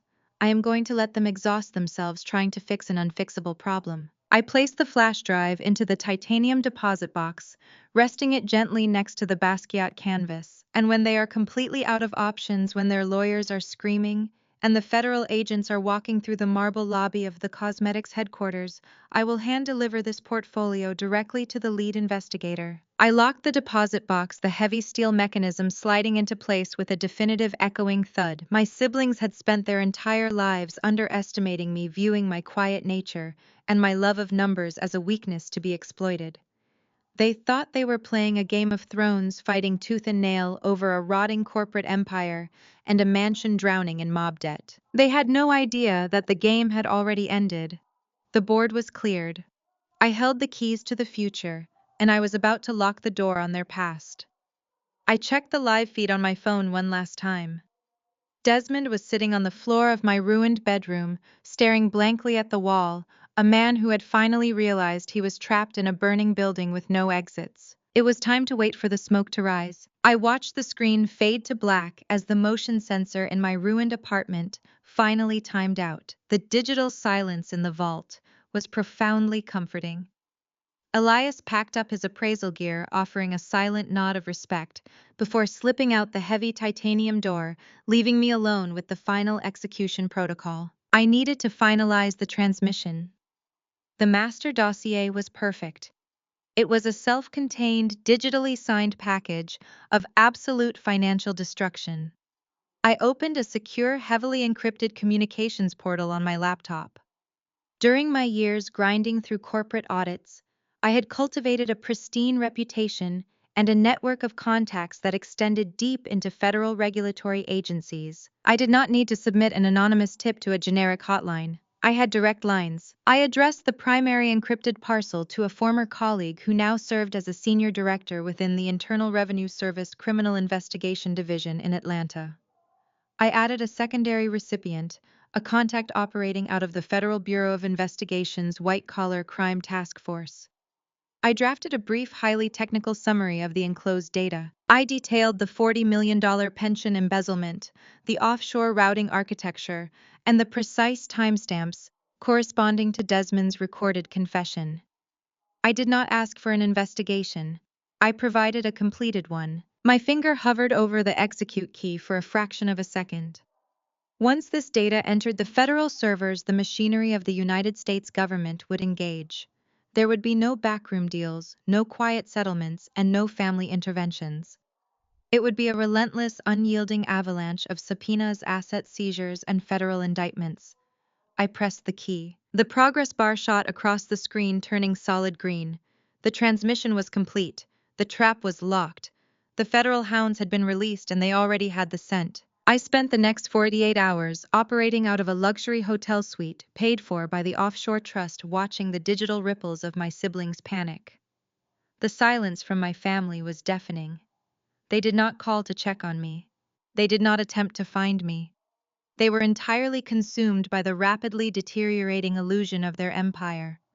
Then the digital invitation arrived. It was forwarded to my secure email by a sympathetic former colleague who had always despised Jasmine. The subject line read, "The Buckhead Dynasty Inaugural Gala." I opened the attachment and actually laughed out loud at the sheer, unadulterated audacity of it. Jasmine and DeAndre were not retreating. They were doubling down. In the face of empty corporate accounts and looming federal audits, they had decided to throw a massive $500,000 coming out party at the Four Seasons in downtown Atlanta. The invitation was a masterclass in arrogance printed on heavy digital vellum with gold foil accents. It formally announced the transition of power, crowning Jasmine as the undisputed queen of the corporate boardroom and DeAndre as the new king of the city's real estate elite. The guest list was a staggering collection of Atlanta's most powerful figures. They had invited state politicians, mega church leaders, elite venture capitalists, and the heavy hitters of the local entertainment industry. It was a desperate, transparent play. Jasmine was clearly hoping that projecting an image of absolute unshakable wealth would attract a sudden influx of naive investor capital, a desperate attempt to plug the $40 million hole before the system collapsed. DeAndre was undoubtedly using the lavish spectacle to signal his untouchable status to the violent loan sharks, holding his shadow, mortgages, faking liquidity to buy himself a few more weeks of breathing room. Desmond must have been dying inside, forced to wear a tuxedo and smile for the cameras while knowing the federal hammer was already swinging down toward his neck.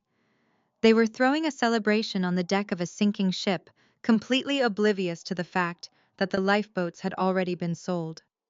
I stared at the gleaming invitation on my screen.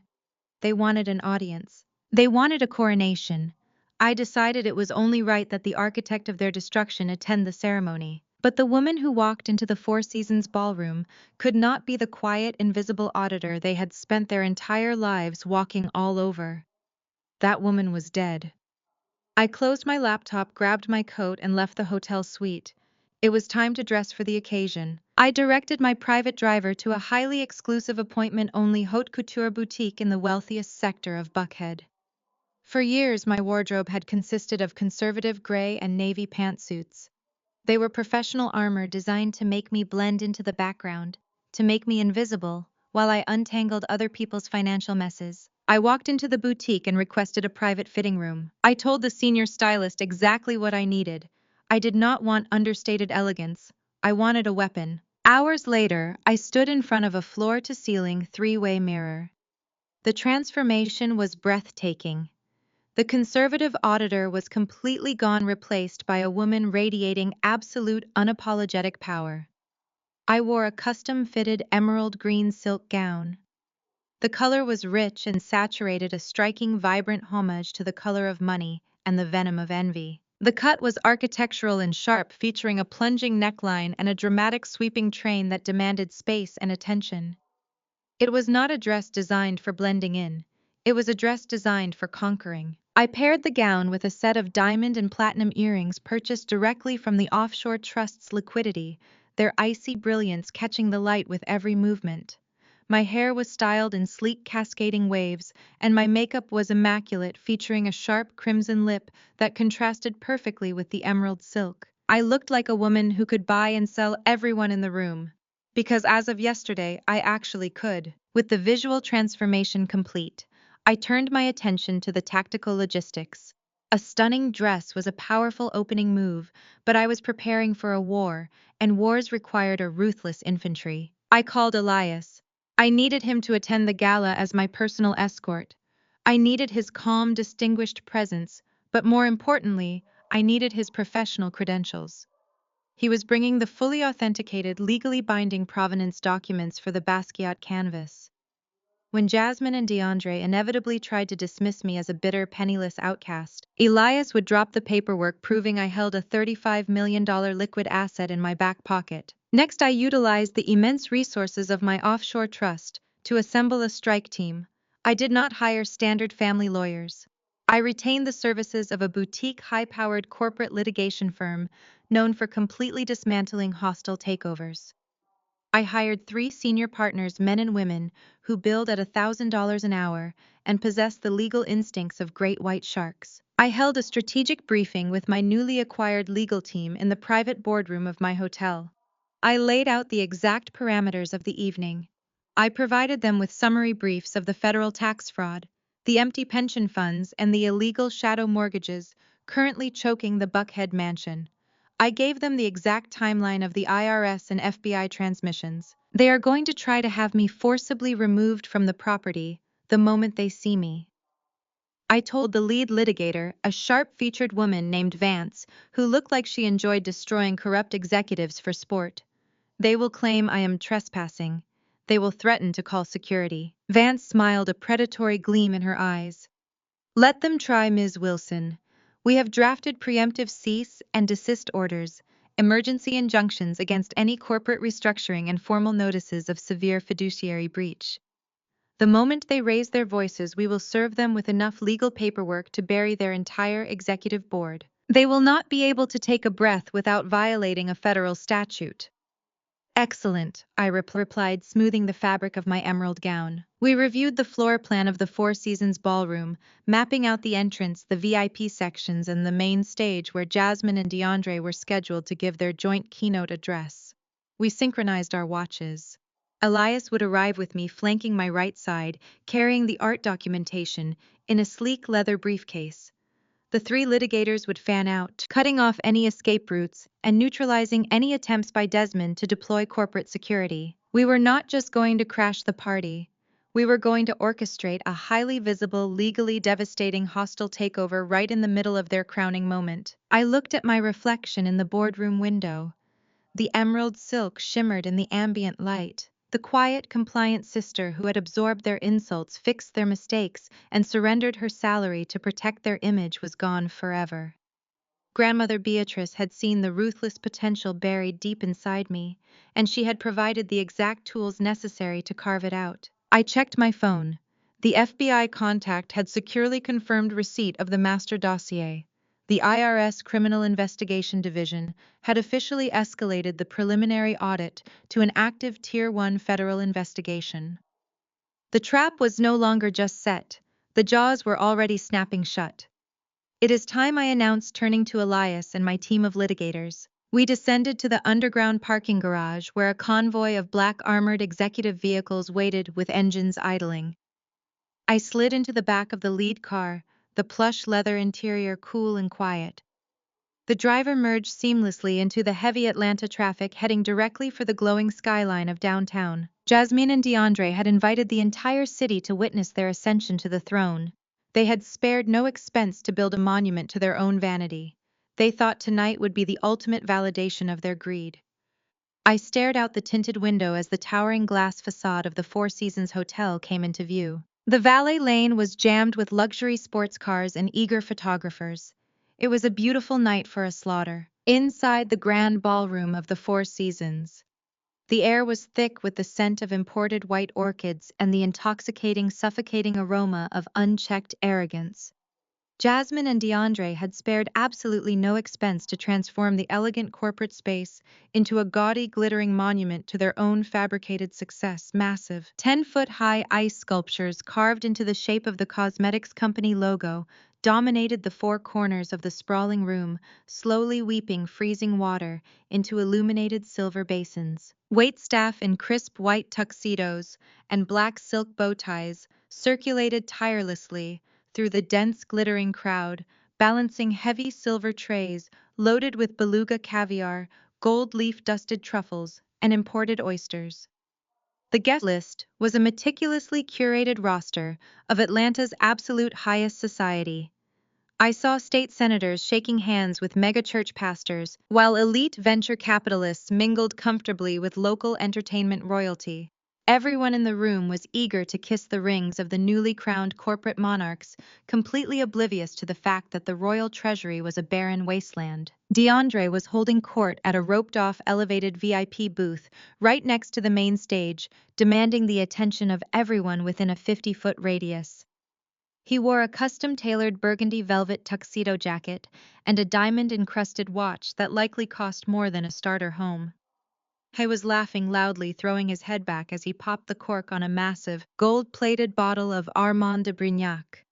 He poured the $5,000 vintage carelessly into a towering pyramid of crystal flutes, intentionally letting the expensive champagne spill over the edges to demonstrate his boundless wealth. He basked in the sycophantic cheers of his hangers on looking entirely convinced of his own invincibility.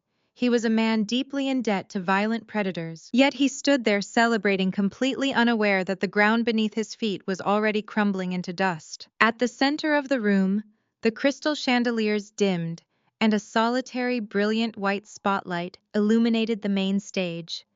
Jasmine stepped up to the clear acrylic podium. She wore a blindingly expensive, heavily beaded silver gown that caught every flash of the photographer's cameras, making her look like a shimmering illusion. She gripped the edges of the podium, projecting an aura of solemn dignity and regal grace that I knew was entirely manufactured. She tapped the microphone, the sharp percussive sound echoing across the cavernous ballroom. The lively chatter of the elite crowd slowly died down, replaced by a respectful, attentive silence. "Thank you," Jasmine began, her voice carrying a perfectly practiced tremor of deep emotion. "Thank you all for joining us tonight as we inaugurate a brilliant new era for our family and our beloved company. As many of you know, we recently lost our grandmother, the great Beatrice. She was a titan of industry, she was a visionary, but more importantly, she was the loving matriarch of our family." Jasmine paused, raising a manicured hand to wipe away a completely non-existent tear from the corner of her eye.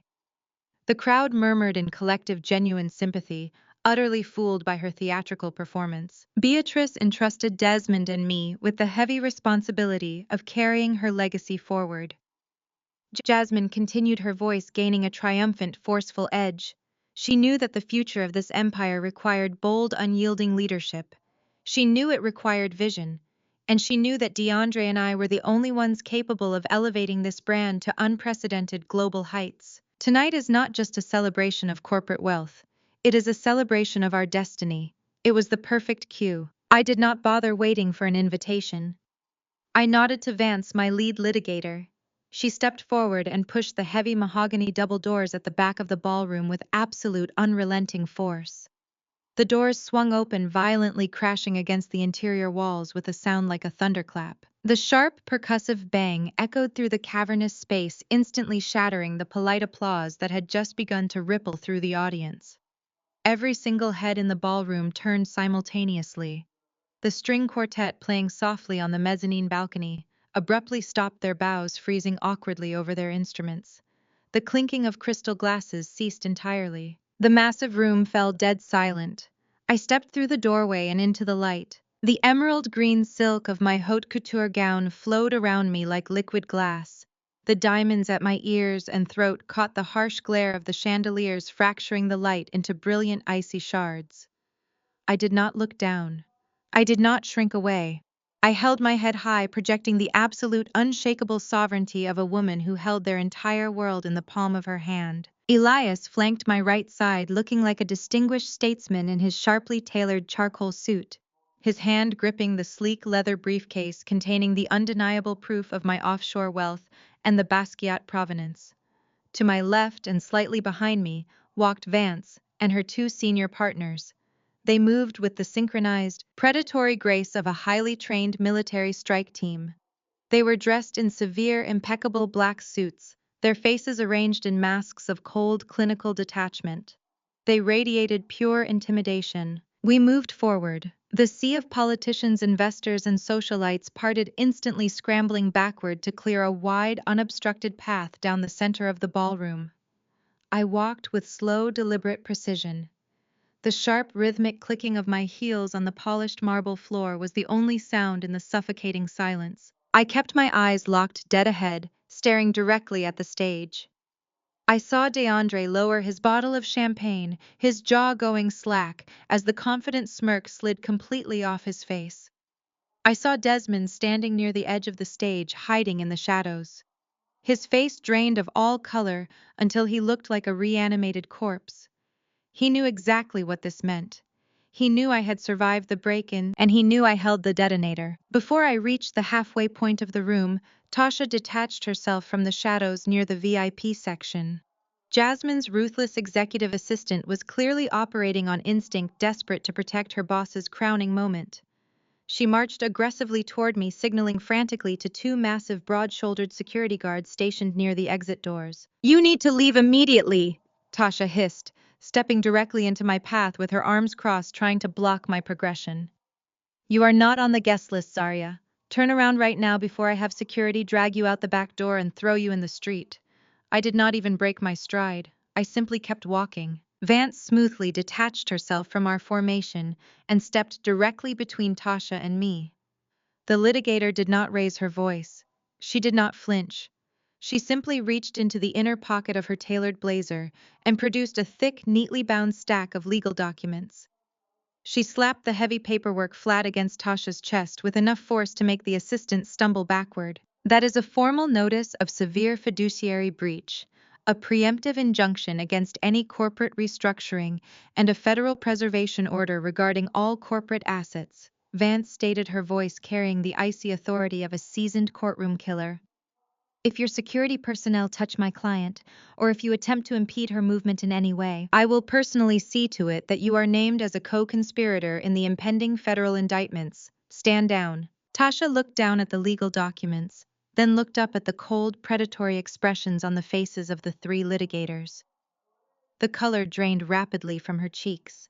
She took a slow, trembling step backward, raising her hands in a gesture of absolute surrender.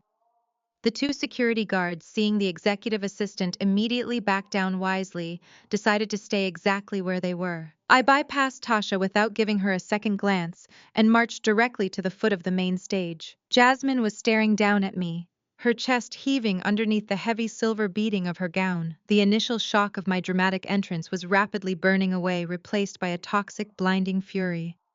She had spent a fortune to engineer this moment of supreme public validation, and she was absolutely livid that I was stealing the spotlight. Her knuckles turned white as she gripped the edges of the acrylic podium. She grabbed the microphone, ripping it from the stand, and leaned forward. She decided to go on the offensive. She decided to publicly execute me. Well, ladies and gentlemen, it looks like we have an uninvited guest, Jasmine sneered into the microphone. Her voice echoed harshly through the silent ballroom, dripping with condescension and venom. Everyone, please give a warm, sympathetic welcome to my estranged sister Zarya. The crowd murmured, shifting uncomfortably in their formal wear as the ugly family drama spilled out into the open. Jasmine paced to the edge of the stage, looking down at me with absolute disgust. I suppose I should not be surprised that you crashed this gala. Jasmine continued, her voice rising in volume, desperate to maintain her narrative of superiority. You always were the bitter, jealous outcast of this family. You could never handle the pressure of the corporate world. You dropped out. You ran away to play with your little spreadsheets while DeAndre and I did the real work. And now that grandmother Beatrice realized exactly how useless you are and rightfully cut you out of the inheritance, here you are. DeAndre let out a loud, mocking laugh from the VIP booth. He raised his crystal flute of champagne, pointing it at me in a gesture of supreme arrogance. Let security throw the broke dropout out on the street, Jasmine. DeAndre yelled, his voice carrying clearly over the silent crowd. We do not have time for beggars tonight. Jasmine smiled, emboldened by her brother's crude support. You see, Zarya, you do not belong here, she spat into the microphone, pointing a manicured finger directly at my face. You are wearing a rented dress, trying to pretend you are something you are not. You came here begging for a handout because you have nothing. You are a failure. You are a complete embarrassment to the Beatrice legacy. You have no money, no power, and absolutely no place in this family. Get out of my ballroom. The entire room held its collective breath. Elite investors and politicians watched with wide eyes, fully expecting me to crumble. They expected me to burst into tears, turn around and run out the mahogany doors in absolute humiliating defeat. I did not flinch. I did not break eye contact. I simply smiled. It was not a defensive smile. It was a cold, radiant, terrifying expression of absolute victory. I lifted the hem of my emerald gown and gracefully climbed the 3 carpeted steps onto the main stage. Jasmine froze. The sheer confidence in my movement completely derailed her aggressive momentum. She instinctively took a step backward as I approached, her eyes darting nervously toward Desmond, who was standing frozen in the wings, looking like a man awaiting the hangman. I walked directly up to Jasmine. I stood inches from her face, letting her see the icy, unshakable certainty in my eyes. I reached out smoothly, my hand closing over the polished metal of the microphone. Jasmine's hand was trembling violently. Her grip was weak, paralyzed by sudden, inexplicable fear. I forcefully pulled the microphone directly from her shaking fingers. The sharp squeal of audio feedback pierced the dead silence of the ballroom as I wrested the microphone from Jasmine. She stumbled backward, her silver heels catching on the carpeted stage, looking completely helpless. I adjusted my grip on the sleek metal cylinder, staring out at the sea of terrified, captivated faces. "Thank you for that colorful introduction, Jasmine," I said, my voice smooth, amplified, and echoing with absolute authority. "But since we are airing family grievances in front of Atlanta's most elite investors, I believe it is only fair that we deal in facts, rather than your desperate fiction. You claim I am a penniless failure begging for a handout. Let us address that first." I turned slightly and gestured to Elias. He moved to the center of the stage with the practiced, dignified grace of a man who dealt exclusively in priceless antiquities. He set his leather briefcase on the acrylic podium, popping the brass locks. The sharp clicks echoed through the room. Elias withdrew a thick stack of archival watermarked documents, bearing the seals of the world's most prestigious auction houses and authentication boards. He adjusted his glasses and looked directly at the cluster of high society art collectors seated in the front row. "Good evening," Elias said, his refined academic tones slicing through the tension. "My name is Elias Thorne, senior appraiser and authenticator. I have been retained by Ms. Zaria to publicly verify the primary asset of her recent inheritance, the painting Grandmother Beatrice left to her granddaughter, which the current corporate leadership casually dismissed as thrift store trash. Is no such thing." Elias held up the primary certificate of authenticity, turning it slowly so the photographers in the press pit could capture the embossed seals. "It is a fully authenticated, undocumented masterpiece by Jean-Michel Basquiat," Elias announced, his voice ringing with absolute certainty.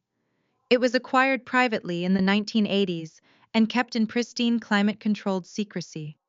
Based on recent market comparables and private auction data, I have officially appraised this canvas at a highly conservative floor value of $35 million. A collective physical gasp ripped through the ballroom. The elite art collectors in the front row began whispering frantically to one another, their eyes wide with shock and immediate greed. $35 million in clean, highly liquid, untaxed capital. Elias finished snapping his briefcase shut and stepping back to my side. I looked at Jasmine. Her jaw hung slack. The blood had drained entirely from her face, leaving her looking sickly and pale beneath her heavy makeup. DeAndre stood frozen in the VIP booth. The $5,000 bottle of champagne slipped from his numb fingers, crashing onto the marble floor and sending a spray of expensive foam and shattered green glass across his polished shoes. They had mocked me. They had literally handed me the greatest single asset in Beatrice's entire empire because they were too arrogant to look past the ugly wooden frame.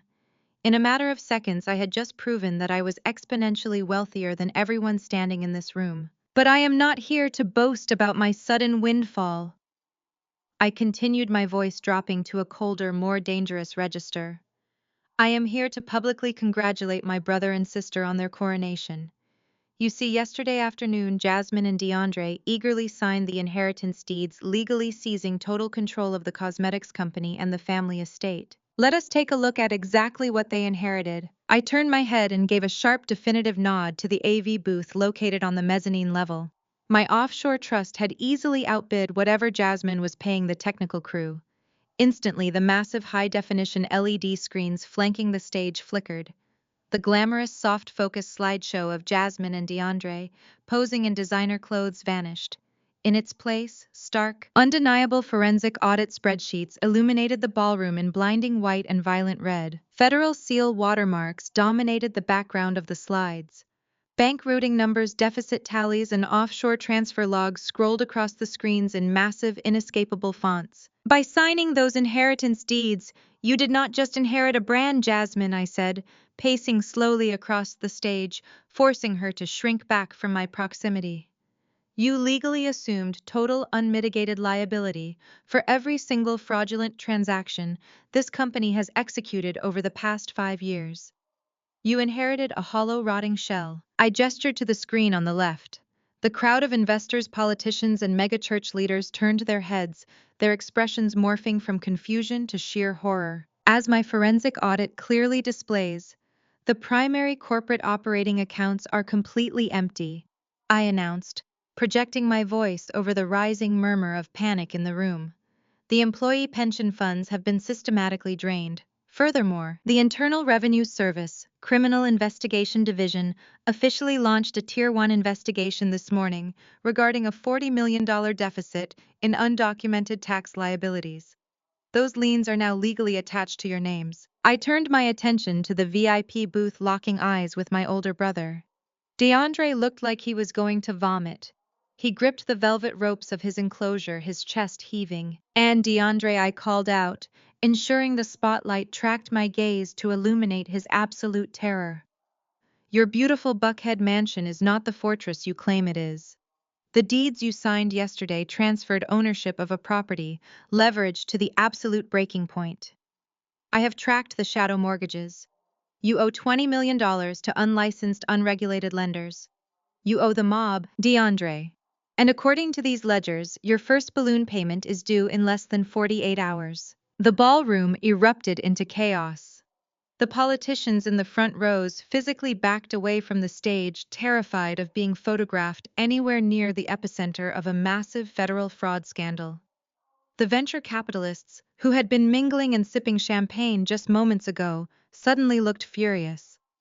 They had been invited to invest in a gold mine, only to discover they were standing on a ticking landmine. "It is a lie," a voice shrieked from the side of the stage. Desmond burst from the shadows, sprinting toward the AV control cables snaking along the edge of the platform. He was completely unhinged. His tuxedo jacket was torn, his eyes were bloodshot, and he was sweating profusely.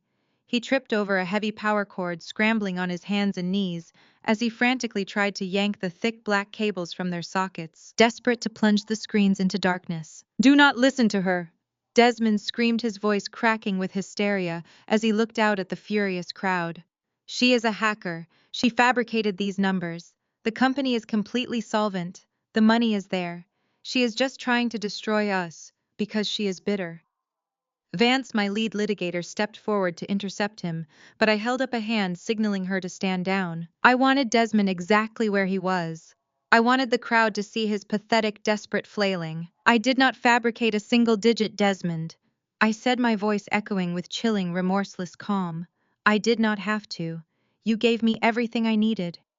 I looked up at the AV booth and gave one final decisive signal.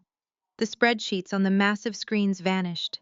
They were instantly replaced by the crystal-clear, high-definition hidden camera footage from my apartment. The video feed was massive, stretching 20 feet across the ballroom walls. The pristine audio, blasted through the Four Seasons, state-of-the-art, surround sound system, drowning out Desmond's pathetic protests.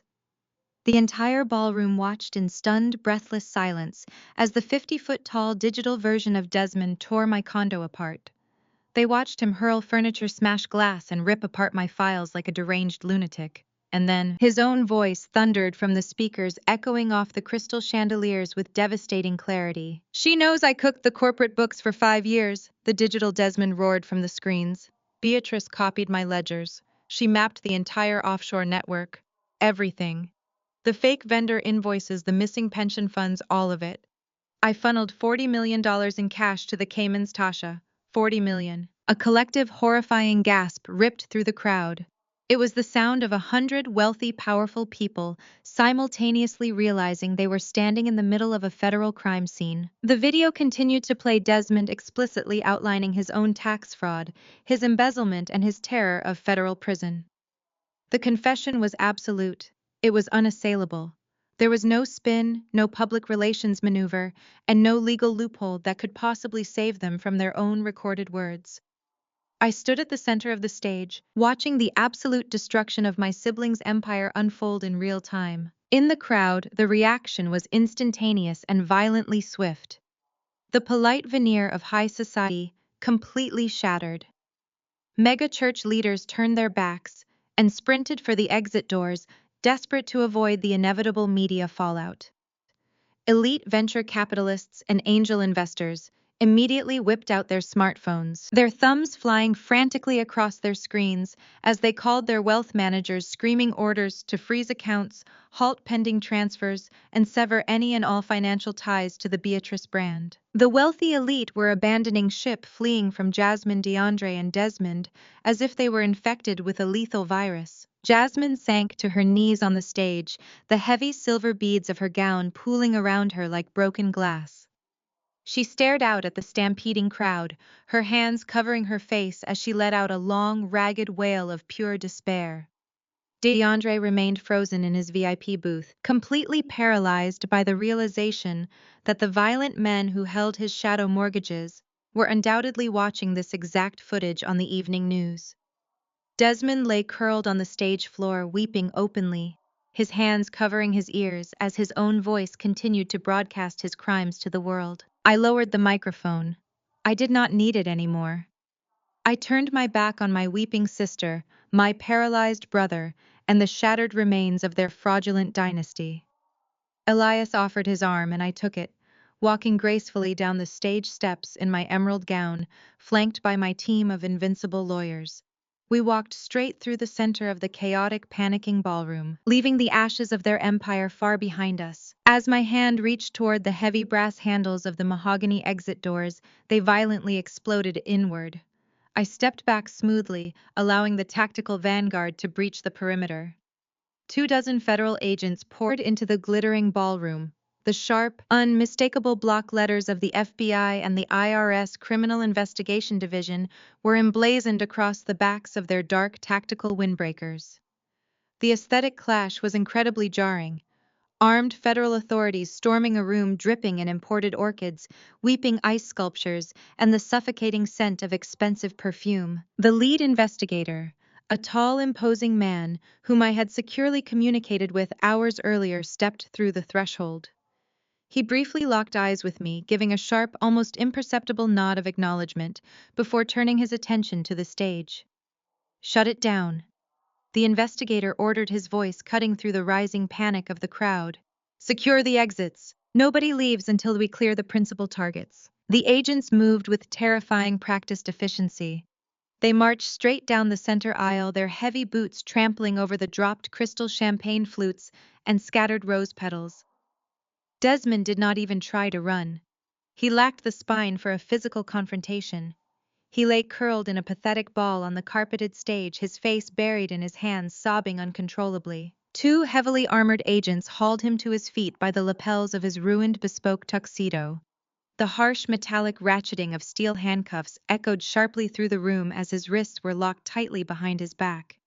He offered zero resistance, his body completely limp as they read him his rights regarding federal wire fraud and corporate embezzlement. Jasmine was next. She had managed to push herself up from the floor, her eyes darting frantically around the room for an escape route that did not exist. An agent grabbed her firmly by the arm, dragging her away from the acrylic podium. Her heavy, beaded silver gown caught on the sharp edge of the stage equipment, the delicate silk ripping audibly as they forced her hands into cuffs. The illusion of the untouchable corporate queen was entirely shattered. She thrashed against the agents, her diamond earrings swinging wildly, but she was easily overpowered.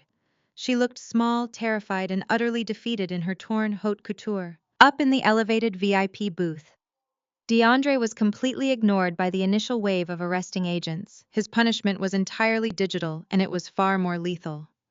I watched from the floor as he stared down at his vibrating smartphone.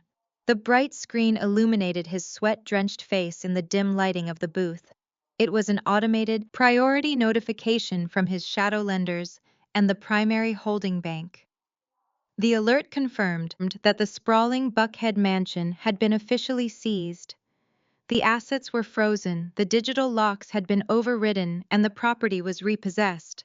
The $20 million mob debt had just come due, and his fabricated liquidity was gone. The heavy, gold-plated champagne bottle he had been parading around rolled forgotten across the floor, spilling expensive vintage over the edge of the booth. DeAndre dropped his phone, sinking to his knees in the spilled wine. He was a king without a castle, fully aware that federal prison was likely the only place that could keep him safe from the violent creditors he had defrauded. The agents began to parade my siblings down the center aisle, marching them right past the spot where I stood, flanked by my impenetrable legal team. Tasha, who had been desperately trying to blend into a group of terrified mega-church leaders near the exit doors, was intercepted by a federal investigator. The executive assistant realized instantly that her complicity was fully documented on my servers. Seeing me standing calmly near the exit, Tasha broke away from the agent's grip and threw herself toward my feet, her professional composure replaced by raw, unfiltered panic. "Zaria, please," Tasha begged, her voice shrill and echoing off the marble pillars. "Tell them I was just an employee. Tell them I was just following Jasmine's orders. I did not know about the Cayman accounts. I can testify against them. I can give you password schedules, whatever you want.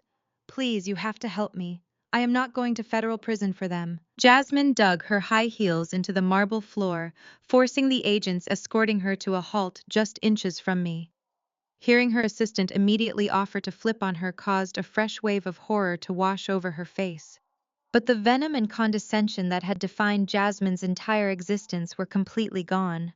Her face was streaked with running mascara, her expensive hair extensions tangled and ruined from her struggle. "Zaria," Jasmine sobbed, her voice breaking into a pathetic, desperate whine as she strained against the handcuffs. "You cannot let them do this to us. You have the money. Elias just said you have $35 million. You have those high-powered lawyers standing right next to you. Pay the bail. Fix the ledgers. Make this go away. We are your family. We are your blood. You have to help us. Blood is thicker than water. Please, Zaria, you cannot just walk away from us." I looked down at my older sister. I did not feel a single ounce of anger, and I certainly did not feel any pity. I felt absolutely nothing but the cool, clinical detachment of a senior auditor, permanently closing a highly fraudulent, toxic account. I stepped closer, the emerald green silk of my gown pooling around my feet, ensuring she could see the absolute icy resolve burning in my eyes. "Blood is just biology," I said, my voice cutting through the chaotic noise of the ballroom like a surgical scalpel. "You never treated me like family. You treated me like a dumpster for your failures. You used me to clean up your endless financial messes, absorb your constant insults, and blindly finance your pathetic delusions of grandeur. You thought you were untouchable because you were loud. But Grandma Beatrice saw exactly who you were. She gave you exactly what you deserved, a perfect rotting shell. Enjoy the audit." I turned my back on them. I did not watch as the federal agents forcefully dragged Jasmine and Desmond through the heavy doors, their wails of absolute despair fading into the distance. I pushed through the remaining crowd of stunned, silent elites who were still frantically trying to contact their wealth managers. I stepped out of the Four Seasons and into the warm, humid Atlanta night. The heavy, oppressive air of the gala was instantly replaced by the crisp, intoxicating breeze of total freedom. The flashing red and blue lights of the federal vehicles illuminated the busy downtown street, painting the surrounding buildings in chaotic colors. But I walked past the entire spectacle without giving it a second glance. Elias and the corporate litigators offered a final, deeply respectful nod before dispersing into the night, their jobs perfectly executed. I climbed into the back of my waiting executive car, the plush leather seats cool and welcoming. The engine purred to life, and we pulled away from the curb, leaving the chaos, the fraud, and my toxic bloodline entirely behind me. The weeks and months that followed were a masterclass in strategic, silent execution. I did not just hoard the immense wealth Beatrice had left me. I weaponized it to build an empire of my own design. A fast-forward montage of my new reality began to play out across the city. The $35 million Basquiat canvas was securely transported under heavy guard and sold through a private, highly anonymous international auction house. The funds were immediately funneled into my pristine offshore trust. Combined with the clean capital Beatrice had meticulously hidden, my total liquid net worth quickly eclipsed $100 million. I did not buy a mega yacht. I did not buy a fleet of sports cars. I purchased a sprawling, historic brick campus situated in the heart of Atlanta. I hired the best contractors in the state, completely renovating the classic architecture and transforming the grounds into a state-of-the-art educational facility. I stood in the sunlit courtyard, a genuine smile on my face, watching as the newly forged bronze letters were securely mounted above the towering main entrance. The Beatrice Academy for Young Women. I utilized the massive trust to open an elite, fully funded academy specifically designed for young Black women, creating a sanctuary where they would never be underestimated, overlooked, or forced to shrink themselves to make others comfortable. The curriculum was a rigorous dual-focused hybrid of my passions and Beatrice's legacy. One wing of the academy was dedicated entirely to high-level financial literacy, forensic accounting, wealth management, and corporate investment strategies. The other wing was a sprawling, beautifully lit glass-enclosed conservatory for the fine arts, painting, archival curation, and global art history. The polished hallways were soon filled with brilliant, driven young girls wearing sharp, customized blazers. They walked the campus carrying heavy canvases and financial calculators, learning to ruthlessly audit corporate ledgers with the exact same precision they used to evaluate brushstrokes. They were being trained to conquer high-rise boardrooms and elite auction houses alike. They were armed with the unshakable knowledge that their brilliant minds and their boundless creativity were their greatest assets. They would never be treated as the background characters or the cleanup crew in someone else's story. They were being built to lead. I walked through the grand atrium of the academy, the bright morning sunlight streaming through the massive glass skylights, illuminating the vibrant original artwork hanging on the crisp white walls. The legacy Beatrice had actually wanted to leave behind was finally alive, thriving, and completely untouchable. I stopped in the center of the atrium, adjusting the cuffs of my tailored emerald suit. I looked directly into the camera lens, breaking the invisible barrier with a confident, knowing smile spreading across my face. Have you ever been underestimated by your own family just because you chose to build in silence? Let me know your story in the comments. Don't forget to like and subscribe. And always remember, the loudest people in the room are usually the ones with the most to hide.